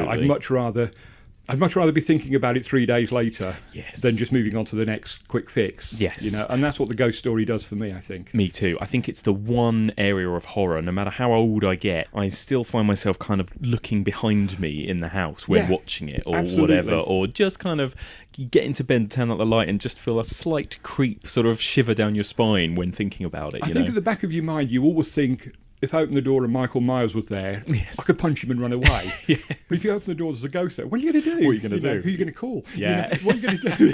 There's nothing you can do about it. It's just going to scream at you and make you scared, and you'll run away. So there's something about the sort of the non-physicality of ghosts, which is actually really terrifying, much more so than some guy with a knife, I think. I think so, absolutely, yeah. So let's start with the basics, and this could be one of the easiest questions, or possibly one of the most difficult in a way. What is a ghost, Kev, would you say? Yeah, it's both. It's the hardest and the simplest question. I suppose in its purest terms, it's a disembodied spirit of the recently deceased. Not always recently deceased even, just of the dead. Yeah. It's the bit of you that's left behind when the body's gone. Yeah. And part of you that can't move on. Yeah. And that's partly quite encouraging, because you think there is something else after death. Yes. But also it's quite terrifying after death, and we're still stuck here without a body. Yeah. What are we supposed to do with that? Yeah. So it's simultaneously quite encouraging, but also really creepy. Do you really want to come back as a ghost? Yeah. There's a bit of you that thinks, after death, it would be nice, wouldn't it, if there was something else? Because no one really knows what comes next. And that, I think, is where the ghost story really works well. Because we all want to know what comes next. Exactly. But we don't. And we think, is there a chance of survival? But then you think, really, do I want to be shackled to this place for the rest of my life with these people? You know, it's like, oh, no, maybe not. It's possibly why they're all so angry and upset, these ghosts. Absolutely. I mean, wouldn't you be? You know? I know. And it is, I suppose it's part of that thing, isn't it? Like you say, no matter what culture you're from, no matter what age, everyone's scared of death, ultimately. Everyone's scared of, and nobody knows. Nobody will ever know what comes after. And I think you've hit the nail on the head there about the popularity of the ghost story. It's across cultures. Yes. It is something you find absolutely everywhere. Not every culture will have a Frankenstein film. Not every culture will make a zombie movie. Yep. Not everybody will have a vampire story. Ghosts, they turn up everywhere. And they've been turning up for a very long time. You know, there's evidence that they turned up in, Sumerian murals on ruins as long ago as that. The Romans were writers, a guy called Plautus. Forgive me if I pronounce that wrong. There'll be scholars out there now tearing their hair out there, but his name was Plautus. And he wrote something called Mostellaria, and I hope I've pronounced that right, which was a play about ghosts. It was a comedy play about ghosts, but this was back in Roman times. They believed in ghosts. It's very portable, the ghost story. It turns up everywhere. Everywhere you go, you can say whatever the local word is for ghost, and you've all got an immediate connection. You all know what you're talking about. Vampire? Maybe not. Maybe not, it's really interesting, isn't it? I wonder if is it linked in some way to religion as well, do you think? I think so. I think, I think we all have this sort of innate need to believe in something beyond the physical. Yeah. Some people are religious, some people aren't. I think as religion has waned in the West, belief in the supernatural probably grew a little bit more. Yeah. Because we needed to replace that belief in something. Yes. Something non-corporeal, something that's not here in the real world. So I think, so religion plays its part. I mean, certainly, ghosts are very much a part of Indian mythology, and that's an incredibly complex, vast mythology that in Indian religions. Ghosts are all in there somewhere, very much tied in with a lot of Asian religions. Absolutely. So, less so perhaps in the West. I think in the West we have the Holy Ghost, which I know means an entirely different thing, but if the word is there, isn't it? True. If the word is there. It's literally a third of the, the Holy Trinity, a third of the whole basis of Christianity. It means a different thing. It doesn't mean, some guy with, chains and a sheet over his head and all the rest of it, But the word is there. The word is still in use in that way. Yeah, it's that idea of somebody who died but is still always still present around. with you. There's a spiritual presence. I think, as we live in more, I'm going to get all philosophical now. I love it. As we're living in very sort of materialistic times, and I think there is that need for a sort of spiritual belief in something, anything, and I think people sort of latch onto these things, and ghosts is a good thing.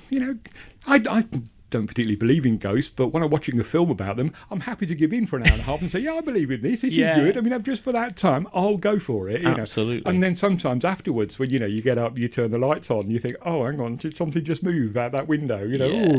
So it's nice to believe in all this stuff, and I think we all have an innate need to believe in something a bit spiritual. And I think everyone has a story like that, don't they? No matter how skeptical you are, everyone has a point in their life, an experience where you think, what was that?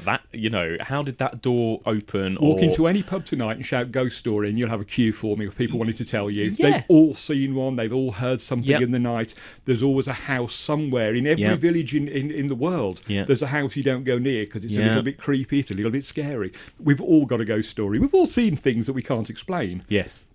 Somebody could probably explain it for us. Yes. But, while we can't explain it, it's a ghost, isn't it? And also, there's just something so fun about it, isn't there? There's something so much fun about, and it's so much of a verbal thing as well, isn't it? It's literally a story you tell to friends around a campfire, whatever it might be. Well, the ghost story survived through the oral tradition. Yes. It's when people were writing these things in the Sumerian times and sort of Roman times, whatever. They didn't have typewriters. They didn't have printing presses. They told each other ghost stories. Yes. And if you imagine. I'm not a historian, so I don't know if this is particularly true, but I like to think that before television, before electricity, before all that, all the things we take for granted now, you'd be sitting at home in the middle of winter, in candlelight, nothing to do, and the middle of winter is depressing enough with all that modern, things. What would it have been like before all that? you creep each other out with ghost stories, Yeah. don't you? Of course you do. That's what you Absolutely. do, you know. And that's why sort of midwinter, I think, is very much associated with the ghost stories. Why around Christmas we do that, because it's dark most of the time. Yeah. And people didn't have anything else to do. They told each other stories. So Yeah. what better stories to tell in the cold and the dark than a ghost story? Yeah, it's just so perfect, isn't it? Absolutely. Absolutely. Now, what's interesting is that the thing that's kind of I struggled a little bit when thinking about this for the podcast because I've just done slashers, and there's a very, very clear kind of evolution, I suppose, of the slasher and the way it's changed from the kind of maybe the Hitchcock days through the sort of giallo, through the 80s into the 90s, and what it is now. With the ghost story, it's a little bit more. It's in some ways it's barely changed since early cinema. In other ways, it has, but it doesn't quite have that kind of, I don't know, sort of transition into the modern day, does it? No, it doesn't have the boom and bust cycles that other genres have. And I think that's because, a dead person coming back is a dead person coming back. I mean, that's always going to be the way, isn't it? That's actually worked to its advantage, really, I think, because the ghost story is now one of the most sort of malleable forms of horror story that can be adapted to anything, and has been. It's lived on through children's stories, through horror stories, through, you can have science fiction ghost stories. Nigel Neal was pretty good at that. Yeah. I've always argued that Alien is a science fiction ghost story. It's a haunted house. It just happens to be that the haunted house is a spaceship and the ghost is a big slobbering alien. Yes. And it's like, but the mechanics of the ghost story is so adaptable to all of the forms. And so it kind of lives on. It's always been there. It's never gone away. Yeah. It's never had those big spikes in popularity that No. the slasher has had, or the torture porn film, whatever had. It's just constantly been there, little background hum all the way through our culture. Yeah, absolutely. And that's ensured its survival, because we never have so many of them that we get sick of them. Mm-hmm.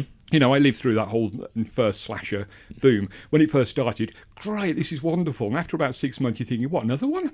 Really? And you never get that with ghost stories, because you don't have this mad glut of them. They just sort of come along at regular intervals, and they're always creepy. They'll always scare you. Yeah, they always succeed. And I suppose the one thing I did found, compared to slashers or whatever else, I suppose that rather than change through time, they do change around the world. They change from culture to culture, Yes. and that's what's really interesting looking at the ghost story is, okay, how do the Spanish do it? How do the Japanese do it?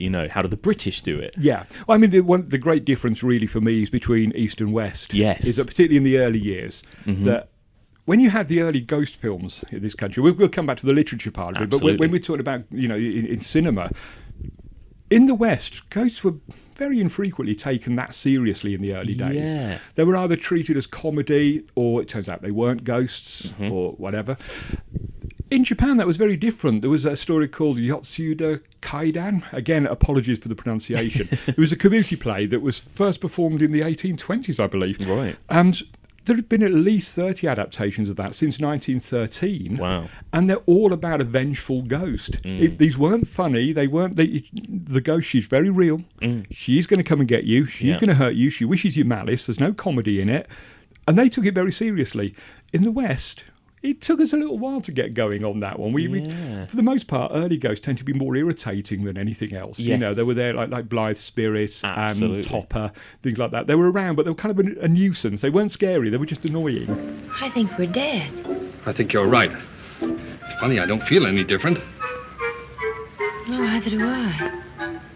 Almost added to a kind of farce, almost. or something, exactly, didn't they? exactly. And it took us a long while, I think, to actually sort of get going with real, proper, genuine, scary ghost stories. Whereas in Japan, that was just part of the culture, and always has been. There are so many Japanese ghost films, and I really wish I'd seen more than I actually have. Me There too. are hundreds of them, And, Absolutely. Thankfully, nowadays, we're getting to see more of them in subtitled versions. So No, it's true, actually. I kind of, in my ignorance, for a long time only knew about the very popular recent ones of sort of Ringu and beyond, really. But of course, there are so many I've discovered since through the 60s and 70s. Again, it's that era. And like I say, right back into the silent. I mean, a lot of those films are now gone, sadly, but there was a whole run of films in the 1950s, black and white ghost stories from Japan. The few that I've seen have been fantastic. So there's a whole area there ripe for rediscovery, I hope. That's brilliant. So let's start from the kind of origins of things like literature then as well. Because obviously, I mean, it was a huge part of literature, wasn't it, in sort of the Gothic era? Is that right? Was it even before that? Even before, I mean, if you think Shakespeare,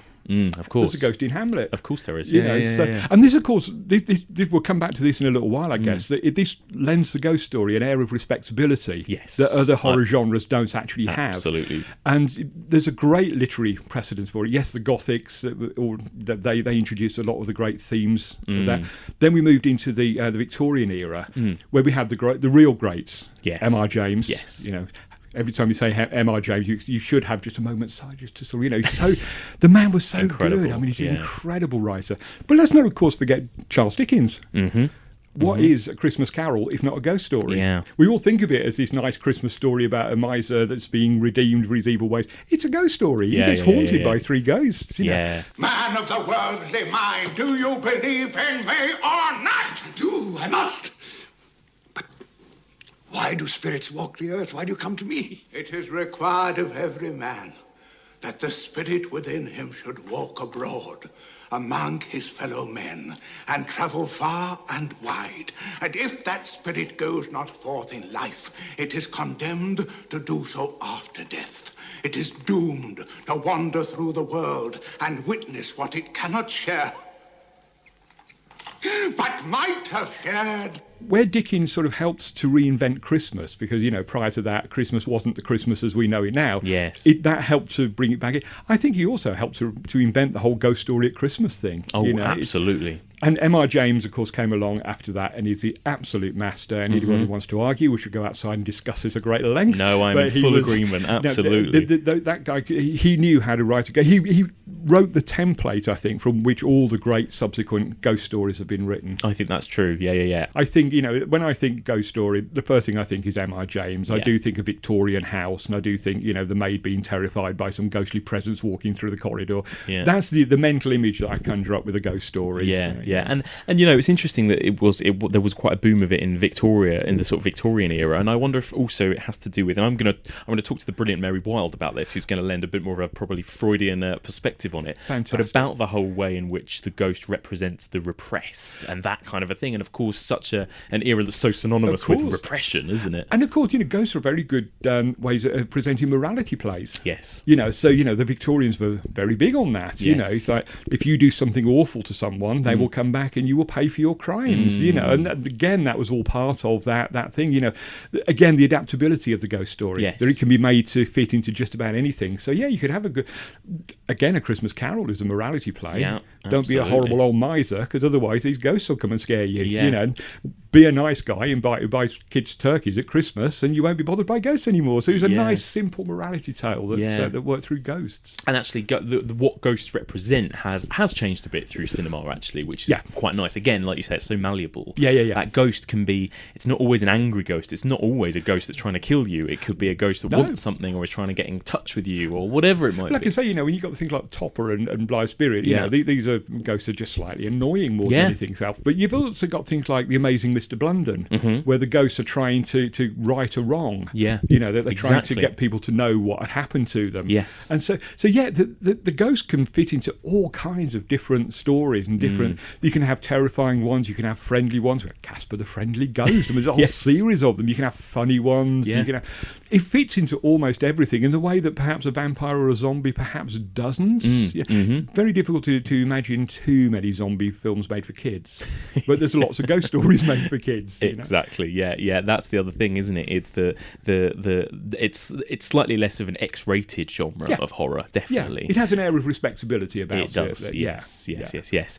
So we're gonna very briefly, and all of these movies will go into depth over the next few weeks with, but it'd be great to kind of run through it briefly together. The sort of history of ghosts in cinema.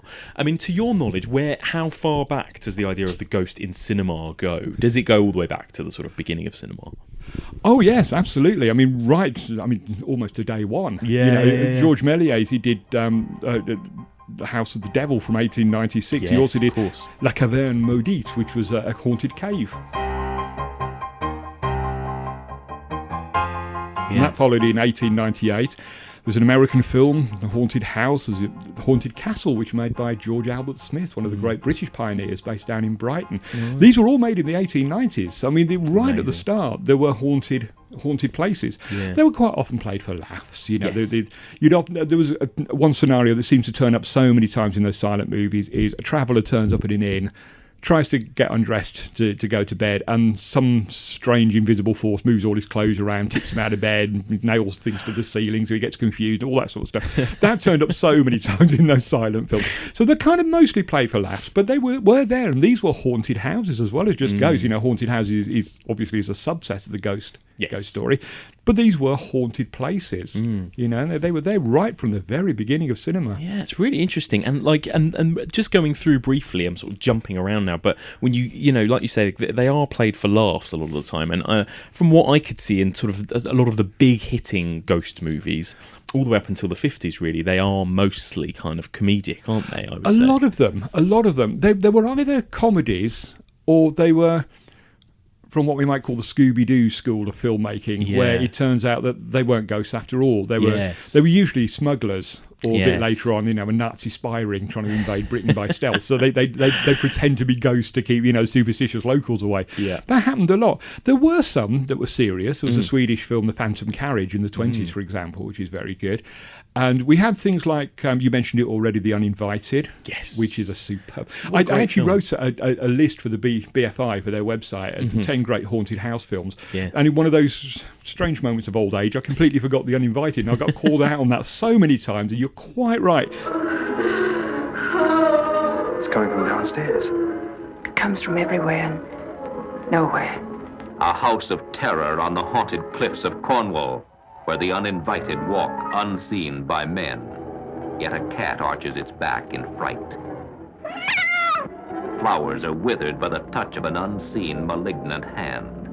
Candles flicker and die as a ghostly chill fills the air, and the living are clutched by the icy horror of the restless dead. It is great. I actually rewatched it just last night, The Uninvited, and it is... I mean, obviously, it's not a complete out-and-out horror movie. No, it's it? not. That's no, the thing. It's not. But it does have moments that got under my skin still. I think it's more just the lighting, the cinematography, the look of that. It takes the ghost seriously. Yes. I think they are ghosts. Yes. There's no question about this. There are sort of dead people roaming around in this house. Yes. And that, was still quite a rarity, particularly in Hollywood. People didn't want to do that. The ghosts... Laurel and Hardy met ghosts, and they all did. All the comedy teams met ghosts, but they tended to turn out to be people who fell into a vat of flour, and so people mistook them for ghosts. It was all mistaken identity. But we had The Uninvited. There was also Dead of Night, of course, the British anthology film. There's a ghost in that, in the Christmas party. But for the most part, they weren't really taken terribly seriously. No. Into the 60s, we then got this little rush of them, didn't we? Had The Innocents, which is... my favourite, awesome film, absolutely amazing film.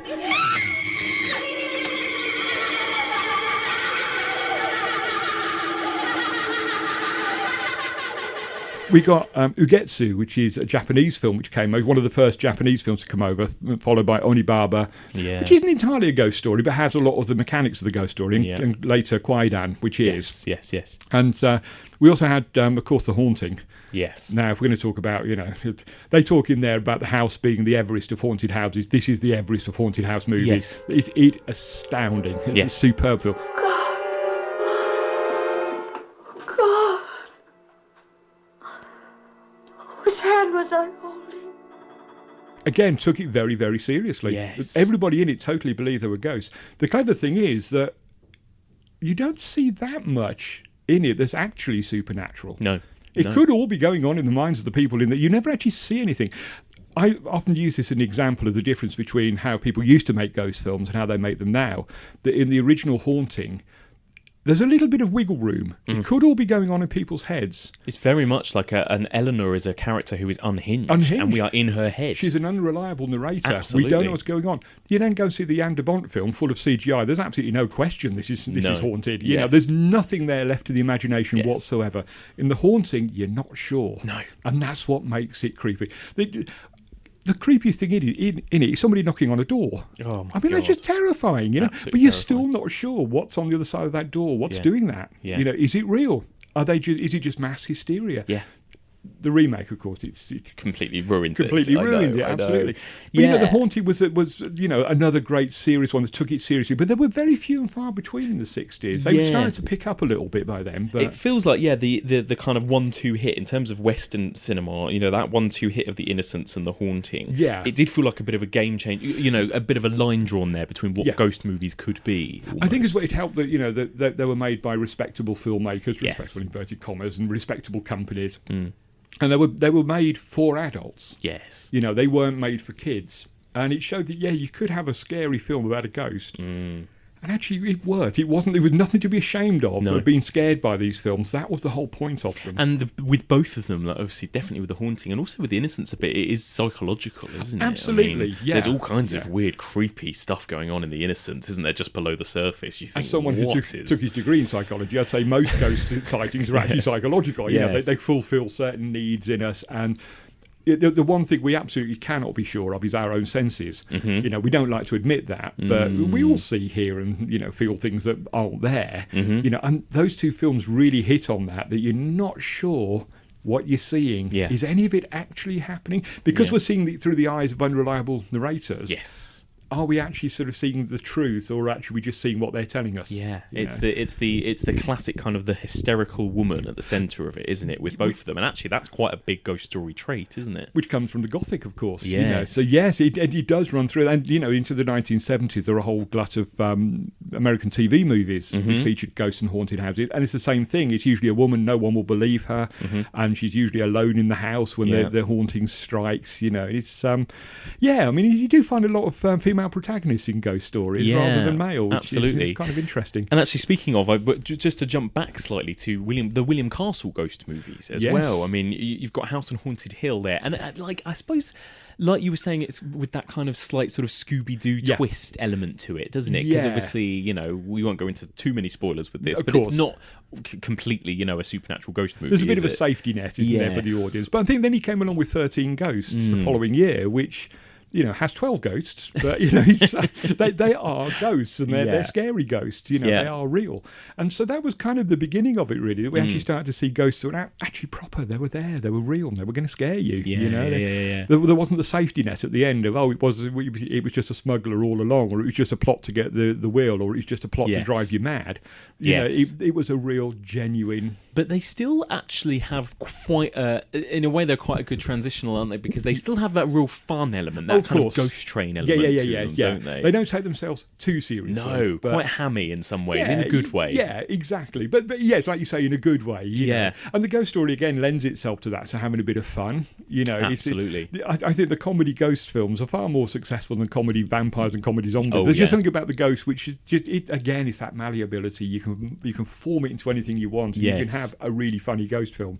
Step Forward Ghostbusters, for example. Exactly. Great. The city is headed for a disaster of biblical proportion. What do you mean, biblical? What he means is Old Testament, Mr. Mayor. Real wrath of God type stuff. Exactly. Fire and brimstone coming down from the skies. Rivers and seas boiling. 40 years of darkness, earthquakes, volcanoes. The dead rising from the grave. Human sacrifice, dogs and cats living together, mass hysteria. Then, you have got, The Innocents and The Haunting, which are played dead straight. Oh, absolutely. Yeah. There's no winking at the audience in either of those films. No. You either buy the premise or you get out. If you don't buy it, you're not going to like this film. You have to buy into it 100%. Because everybody in the film is. Yes. Both as actors and as characters they're playing, they all totally believe what's going on. And that's what makes a really good ghost story. If you've got a good cast selling it to you, that you believe it, it's genuinely frightening, isn't it? Yeah. And I wonder if it's still, the old ones still live up, they still sort of stand up so well, because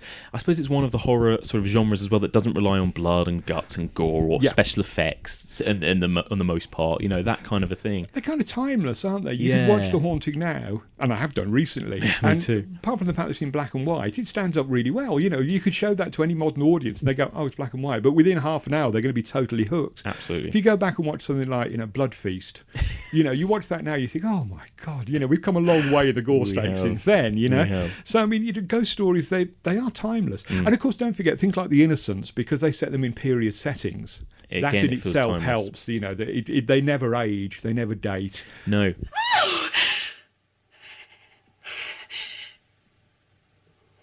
I've always said that one of the things that frightens me most in horror film is something being there that shouldn't be there. Exactly. And an example that I always use, not a ghost story, you'll have covered this recently, but it sort of illustrates the point, is in Halloween. Oh, yeah. There's lots of scary bits in Halloween, lots of loud synthesizer bangs and lots of things jumping out. It's great stuff.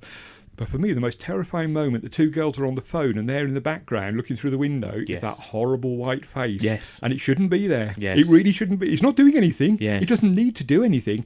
It just shouldn't be there. And a face at the window is absolutely terrifying, you know, and ghost stories use that so well, just having something just peering in at you or just something looking over your shoulder. You don't need a loud cymbal banging in your ear to have that happen as well, you know. There's a stillness about the best ghost stories, I think, you know, that there's a quietness about them. You don't need, as Jan de Bont proved, you don't need masses of CGI and loud noises. No. You need silence. Yes. You need silence and then something moves. Yes. You know, it's what made Paranormal Activity so popular. Absolutely. Isn't it? The great long stretches of nothing happening. Yes. And then suddenly a door moves. A door moves. Yeah. A door moves. We do that every day. How many times a day do we open a door? We're sitting there watching that film, we scream our heads off because a door opens. Exactly. It's just genius. Very clever stuff. Yeah, it's so good.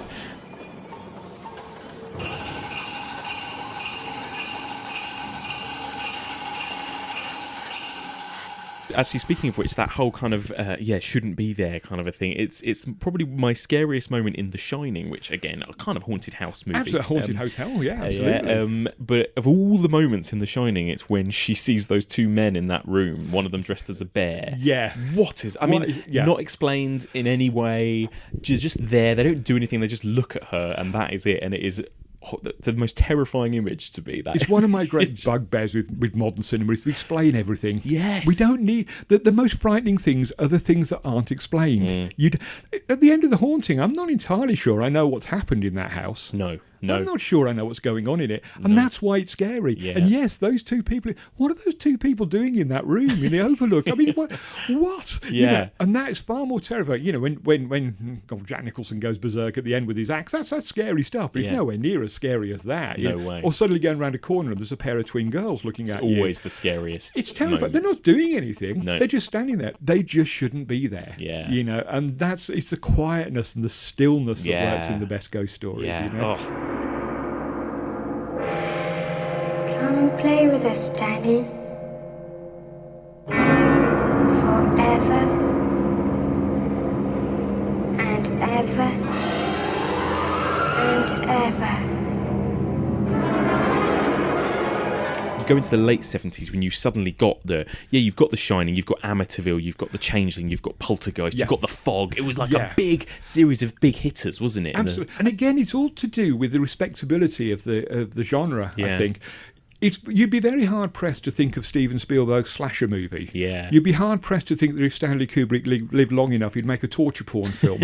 But they both made ghost stories. Absolutely. You know? And there seems to be there's no stigma attached to a ghost story. No.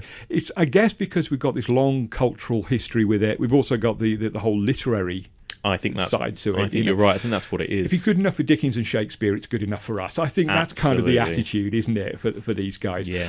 A slasher movie, they're kind of more scurrilous, and we need that. We need the scurrilous genres as well. We need to have the ones that are not respectable. Yes. Because that's what makes horror. That's, that's why we love it. It's because, it frightens the mainstream, doesn't it, having these things? But I think the ghost story works well because people do see it as a little bit more respectable. Yes. And it's not going to ruin your career if you make a ghost movie. Yes. It might ruin your career if you made a torture porn film. You're not really going to be picked up by 20th Century Fox if you do that. Yes, Make a ghost story. Oh, yeah, come on in. Make us another one. We'll do a franchise. Yes, no, absolutely. You're so right. That's so true. And actually, let's go back actually to the TV stuff because it was good enough for the BBC, the great BBC. Absolutely. And so we did have, of course, maybe still sort of less big mainstream films going on, but all through the 70s, it sort of started late 60s, didn't it? These TV Christmas BBC ghost specials, which was just, truly scary stuff with those. This is a tale of the supernatural. It's the work of a man who wrote ghost stories as a sideline, all of which have a peculiar atmosphere of cranky scholarship. The darkest of them is called Whistle and I'll Come to You. Well, television is a fantastic medium for ghost stories, isn't it? Because the ghost story is a very intimate kind of story. you'll never, I say never, you're unlikely to find a ghost apocalypse movie. You're not going to find thousands of ghosts roaming around killing people. It's all about a ghost in a place. Yes. They're usually tied to a place, sometimes to a person, but it's very personal. Yes. Very intimate. Yes. And television is very personal and very intimate. It's so and one true. of the great differences between TV and film is if you go to the cinema and you're watching, The Haunting, frightens you to death. Yeah. But then you come outside, you leave it in that horrible, scary place inside, and you go to the pub with your mates and you talk about it. You watch the BBC Ghost Story at Christmas, and you switch the TV off, and you're still there. Yeah. It's still the thing that brought that to you is there in the corner of the room. You cannot escape it. It's in your home with you. In fact, the brilliant Ghost Watch by Stephen Volk actually plays with that brilliantly, where the medium becomes the medium. Yeah. Where the television is actually the medium that's bringing the ghost, the haunting force into the real world. Yeah. So it actually plays that. And that's a fantastic joke in Ghost Watch, I think. I assume Stephen Volk wrote it as a joke. It seems to be that, you're watching it on TV and that's the very thing that's going to get you. Tonight, television is going ghost hunting in an unprecedented scientific experiment. We hope to show you, for the first time, irrefutable proof that ghosts really do exist. Ghost stories, for me at least, they work better in small doses. I think short stories, there's some great novels, Haunting of Hell House and The Shining, for example. But I think the short story form is the best for ghost stories. So well. And that's what the BBC were doing. They were making shorter, they're 40, 50 minutes, some of them. They work so well in that format. They just get in, scare you to death, get out again, and it's like leave you there shell-shocked afterwards, not wanting to switch the light off just in case. Yes, absolutely. And again, going back to that thing of it's the kind of I know they weren't all black and white, but what make Whistle and I'll Come to You so powerful is the black and white. Actually, it's absolutely. that graininess that it has. It's like shot on a 16 really millimeter film. It looks unworldly already, even before the haunting stuff starts. And the haunting stuff is a sheet. Yes. I mean, it's like the old joke of a guy that puts a sheet on, isn't it? But it's a sheet, and it's the most terrifying thing I've ever seen. That thing on the beach in The Dream. It's just a sheep wandering about the wind. It's terrifying. And actually no music, no background score, nothing. It's the subtlety, it's the quietness again. You see something out the corner of your eye. Yes.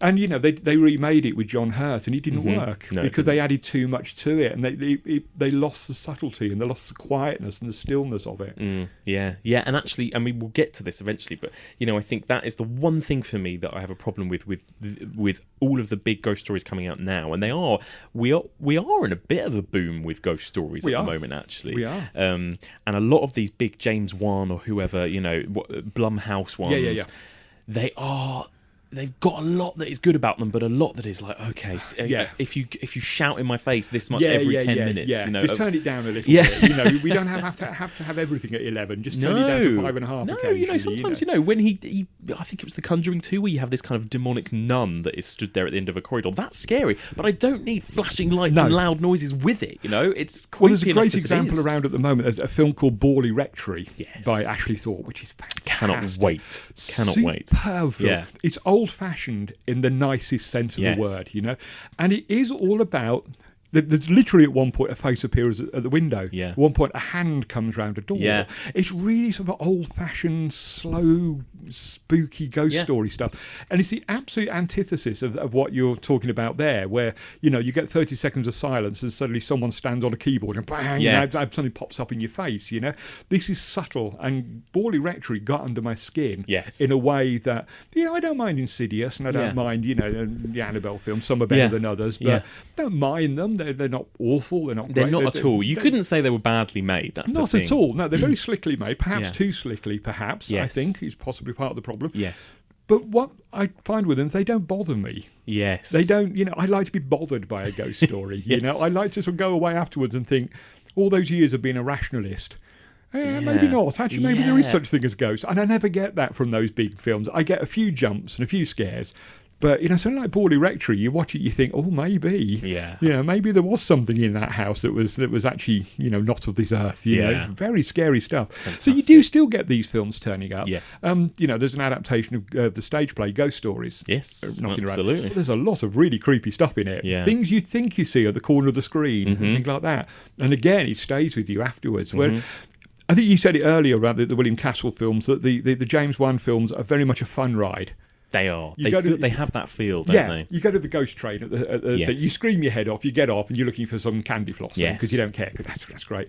But things like, Borley Rectory and The Haunting and things like that, they stay with you for a very long time afterwards. There's something about it. Feels like, those James Wan movies, a bit like William Castle, they are more designed actually to see in a cinema with mates. Oh, yeah. They feel very much cinema movies. They're an experience, aren't they? They're an experience, exactly. And if you get a good audience, they'll drag you along with it. And, exactly. But, it's 5 minutes later, you are thinking, you all have a laugh, you all jump, scream, whatever. You leave the cinema and you go, well, that was fun. That was fun, and that's it. Yeah. And, of course, there have always been films like that. That's not a new phenomenon. You look at any sort of period of horror, 90% of the films are going to be forgettable. Totally. And we only remember the real great classics. Yeah, and I was talking with Michael Blythe here, in fact, about slasher movies and how slashers in particular, they have a real kind of fun group mentality. If you watch them together, they're great for things like Fright Fest and that kind of a thing. Of course. But again, watching last night, watching Whistle and I'll Come to You on my own in a house on my TV was a truly scary experience, one I've not had in a long time. Absolutely. And that was in your own home. Yes. That was, if you'd watched that in a cinema and then had to come out into the dark.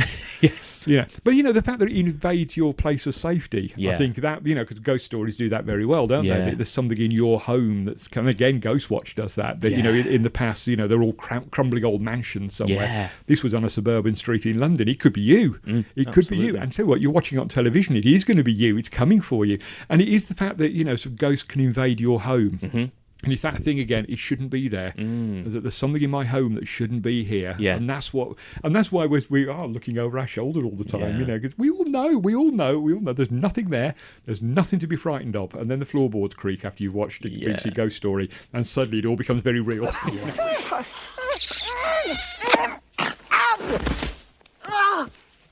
Boy, do you know how to pick 'em. Let me ask you something. Is this relationship really solid? Do I have a shot at her at all? Excuse me. Sure. Am I overstepped my bounds? Just tell me. Come on. And so what happens after that? I mean, when we move into the sort of mid to late 80s and early 90s, this is an interesting area because we talked about this with the slashers as well. We kind of entered a bit of a slasher dead zone. What happened with ghost movies? Because when I look there at the sort of big ghost movies that came out in this era, a lot of them were sort of family-friendly ghost movies. We've gone back to the old days of sort of comedy ghosts. So we've got Ghostbusters, we've got Beetlejuice, we've got Patrick Swayze's Ghost, we've got Casper, the movie. So what sort of happened there to the ghost genre? The 90s were a bit of a dead zone for horror. I've always said to people that sort of my golden age of horror was really sort of 1968, Night of the Living Dead, through to Reanimator in 84. Yes. And there was another golden age before that, which was the Hammer films in the late 50s. So I've got two golden ages, but No, you're absolutely right. Yeah. From about sort of 85 onwards, horror started to go off the boil a bit. There was the introduction of a lot of rubber monsters, I seem to remember, which was just not good. And the 90s, you had things like, it started well with Silence of the Lambs, which I maintain is a horror film. I know a lot of people say it's a thriller, which definitely scares me. That's that start of the decade. Well, you think, classy slasher movies. This could be good. It didn't go anywhere. The whole of the 90s was kind of a just forgetful. I mean, can you name any really big, great horror movies from the 90s? No, it's hard, isn't it? I mean, apart from those ones that are very aware of themselves, Scream, for example, those types of things. Well, I was going to say, Scream is when it started to change in a lot of ways. That as we approach the millennium, there's been a lot of talk about this, and cleverer people than I will be able to expand on it, I'm sure. That horror films thrive in times of crisis, of course. And as we're approaching the millennium, there was a lot of angst. Some of it was very real about the Y2K bug. Were all those Russian nuclear missiles going to launch because they hadn't fixed their computers in time? We had all these scares. Some of it was just the fact that it was the year 2000, which is like this sort of indefinable spiritual fear of something happening in the year 2000. And in fact, I remember reading some psychology journals where they're actually saying that that the number of counsellors in work in the first few months of 2000 increased dramatically for the amount of people who woke up on the 1st of January 2000, and guess what? It was exactly the same. You just got a bigger hangover from the night before. Nothing changed at all. It was just an arbitrary number that we stuck on the day. Yes, exactly. But there were a lot of fears about the millennium, and we saw an increase in ghost films. Scream came along and reinvented the slasher and did it brilliantly, and sort of, showed up the slasher for just how silly it could be sometimes, but also just how powerful it could be in the right hands. But then we got this little glass night, 98, 99, Ring came over. and we got The Sixth Sense, and we got the Blair Witch Project, which isn't about ghosts, but I think is a ghost story. Yes, it's a haunted wood. Yes, and at the end, they've either travelled through time or they're being killed by the ghost of the serial killer and lost in power. Because how else do you explain that ending? Yeah. So there's kind of it feels like a ghost story, and that I think was all in response to the fear of the millennium, and that just kick-started the whole thing again. We went back to this sort of more low-key, quieter, subtler horror film. We started to get things like The Others. One of my absolute favourites. And we got the absolutely brilliant Devil's Backbone by Guillermo del Toro, which is absolutely a heartbreaking film. And again, to illustrate, what I was saying earlier about how malleable the ghost story can be, this was a film which was ostensibly about children's experience of war. But with a ghost in it. How many other genres are you going to be able to get away with that? No. Mixing and matching.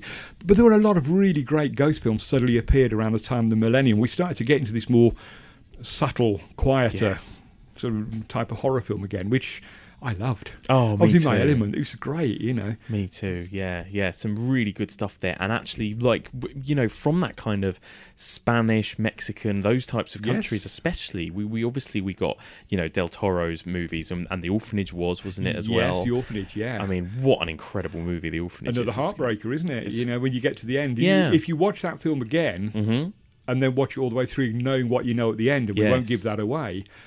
But it is an absolutely heartbreaking film. Absolutely it's heartbreaking. Almost unwatchable the second time because it's just too painful. Yes, it is terrifying on a whole different level second time round. Absolutely, and it's just brilliant. So few films are. Yes, most times you've seen the scares, they're coming, you prime yourself for them. That one, it works on an entirely different level the second time. In some ways, it's worse the second time. It's more painful. 1, 2, 3, toca la pared. 1, 2, 3, toca la pared. 1, 2, 3. And it's great, you've got this real spectrum, haven't you? You've got the ghost stories that are all about the fun, the William Castle School, and then you've got these real melancholy ones, like, The Others, The Orphanage, The Changeling, that are really just about dealing with loss, aren't they, more than anything? And, again, the ghost story is very good for that, isn't it? That you lose someone and you don't want to let them go. Yes. And, there's the argument to be made, are they really ghosts, or are you just hanging on to them? Are these just memories that you're projecting, Again, it's the psychological aspect, Absolutely, isn't it? And, often the loss that's involved is to do with some sort of criminal act of some sort. There's been neglect, or there's been murder or something. And so, that you can atone for not having done something the first time around by helping them out the second time around. Brings us back to the morality play thing, doesn't it? Yes. So all of this is a great example of how the ghost story doesn't change that much. No. The mechanics of it may be changed occasionally, the way it's presented, effects are better and so on. But deep down, it's all about loss, and it's all about the past invading the present. It's, about things that shouldn't be there. These things have been there from the beginning of the ghost story and always will be. Yeah. It's fascinating. And I mean, that's the thing. I mean, how much...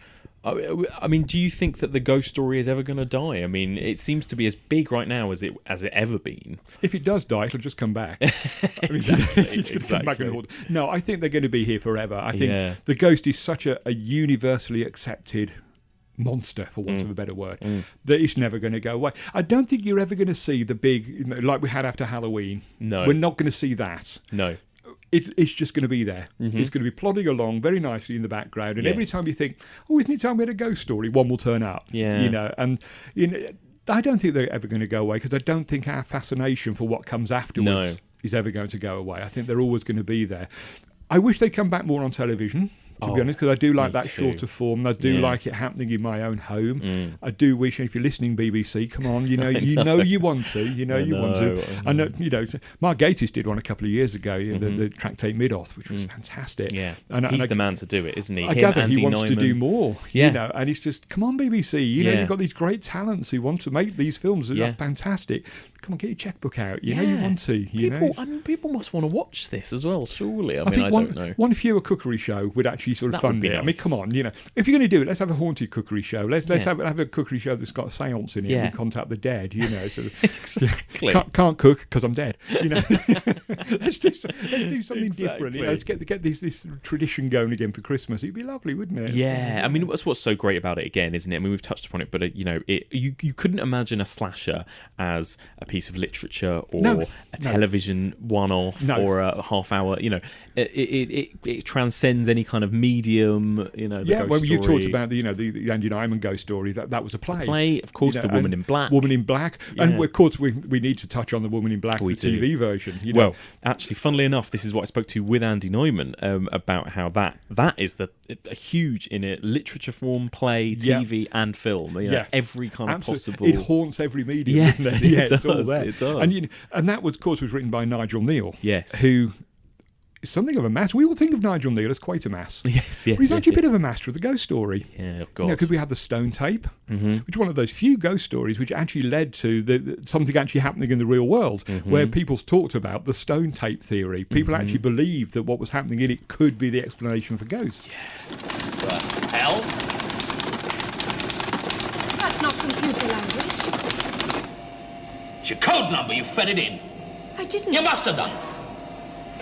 There are words. There might be words. See, pray. So, that's so there. Pray.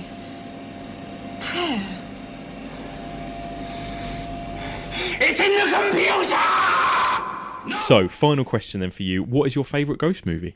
Oh, The Haunting. It is The Haunting. Oh, The Haunting. Or is it, Woman in Black? Or is it Legend of... There's so many good ones. But no, I think The Haunting for me. I've got a feeling The Haunting is going to be like the Halloween of this, where everyone is going to say that's their favourite. It is the Everest of Haunted House movie. Yes. It's so huge. It's cast its influence on just about everything that's come since. Yes. And, it is genuinely, properly scary. Well, what's so scary and it's so frenetic, The Haunting, as well. It's the way the camera kind of looms and comes down and spins around. The camera becomes the ghost in a way. It's sort of haunting the whole sort of production, isn't it? As it roams around. It's a little bit like Sam Raimi's kind of camera work almost. Absolutely, in parts, It becomes a character in the film. Yeah. And it becomes another unreliable narrator because we're not entirely sure what we're seeing through the camera lens either, not let alone through Nell's mind and eyes and ears. Yes. It's a camera itself. Yes. How reliable is it? No, it's The Haunting every single time. Excellent. Although there are great ones out there, but it's The Haunting. And finally, do you believe in ghosts, and have you ever seen a ghost? No, I don't believe in ghosts. Yes, I have. We've all seen something, haven't we? We've all seen something that we think is a ghost. So there was a night I was driving home with a friend in a car. He was late at night, and from back on the Isle of Wight, where I used to live, we're going over the downs, and suddenly some lights appeared on the dashboard of the car. It was probably just some kids playing with the lights on because there's nothing else to do on the Isle of Wight, is there?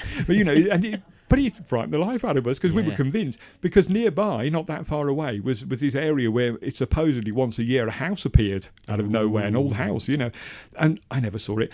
I've slept in houses that are allegedly haunted, and of the 365 days of the year, that was the one day it didn't come out, Kev. Honestly, next time, if you were here yesterday, it was here. Any other time. But just, it's because you're a skeptic, Kev. It won't come out for you, But, we've all heard things, we've all seen things, and I would like there to be ghosts. Yeah. I just don't think there are. Yeah. But it's fun to believe in them. Yes, fantastic. Kev, thank you so much for joining me. It's been really absolutely wonderful. And just remind people again where they can find you, your website, your details, that kind of thing. EOFFTV.com. That's where you can find... I'm on Facebook under Kev Lyons. It's usually got some picture of 2001, which is my favourite film. So you'll probably find that on there somewhere. Come and say hello and talk to me about ghost films. As you can tell, I can ramble about them all day. Brilliant. Thank you so much. And that's it for this week. Thank you so much for listening to that extra long episode of The Evolution of Horror. And a huge thank you once again to my two guests, Andy Nyman and Kev Lyons. Now, don't forget, Andy Nyman's new movie Ghost Stories will be out on Friday the 13th of April. And if you're interested in his new film The Commuter, where he stars alongside Liam Neeson, that movie is out now. It came out on January 12th, so today. So please do check that out in cinemas if you get a chance. It looks fun. So before I reveal what's going on next week, don't forget, just to reiterate the contact details. If you want to follow us on Twitter, it's @EvolutionPod. If you want to like us on Facebook, it's facebook.com/theevolutionofhorror. If you want to email us, then the email address is evolutionofhorror@gmail.com. Give us a bit of feedback. Let me know what you thought of this week's episode, and write in about your favourite ghost movie. What's your favourite? What are you hoping we're going to be covering on the series? Do you have any suggestions of ghost stories that you think I should be covering over the next few months? Please do get in touch. And if you want to chat to other listeners of the podcast about horror, about ghost movies, about the podcast, about whatever you like, then please do join the Evolution of Horror discussion group that can be found on Facebook. So, next week we will begin with our spoilerific reviews of ghost movies, and we're going to start in 1958. Next week we're going to be talking about an iconic filmmaker from this era, William Castle. The man often considered the sort of B-movie version of Alfred Hitchcock. He was a big fan of gimmicks in the movie theatre, of 3D glasses, of cinema seats that gave you electric shocks, or skeletons on pulley systems sort of flying their way through the auditorium. And he was a big fan of ghost movies. So next week we're going to be discussing two key William Castle ghost movies, House on Haunted Hill from 1958 and 13 Ghosts from 1960. And to join me to discuss all things William Castle next week, it is the brilliant Michael Blythe. Michael will be returning to discuss these two iconic classics. So join me next week for all of this and more on the Evolution of Horror.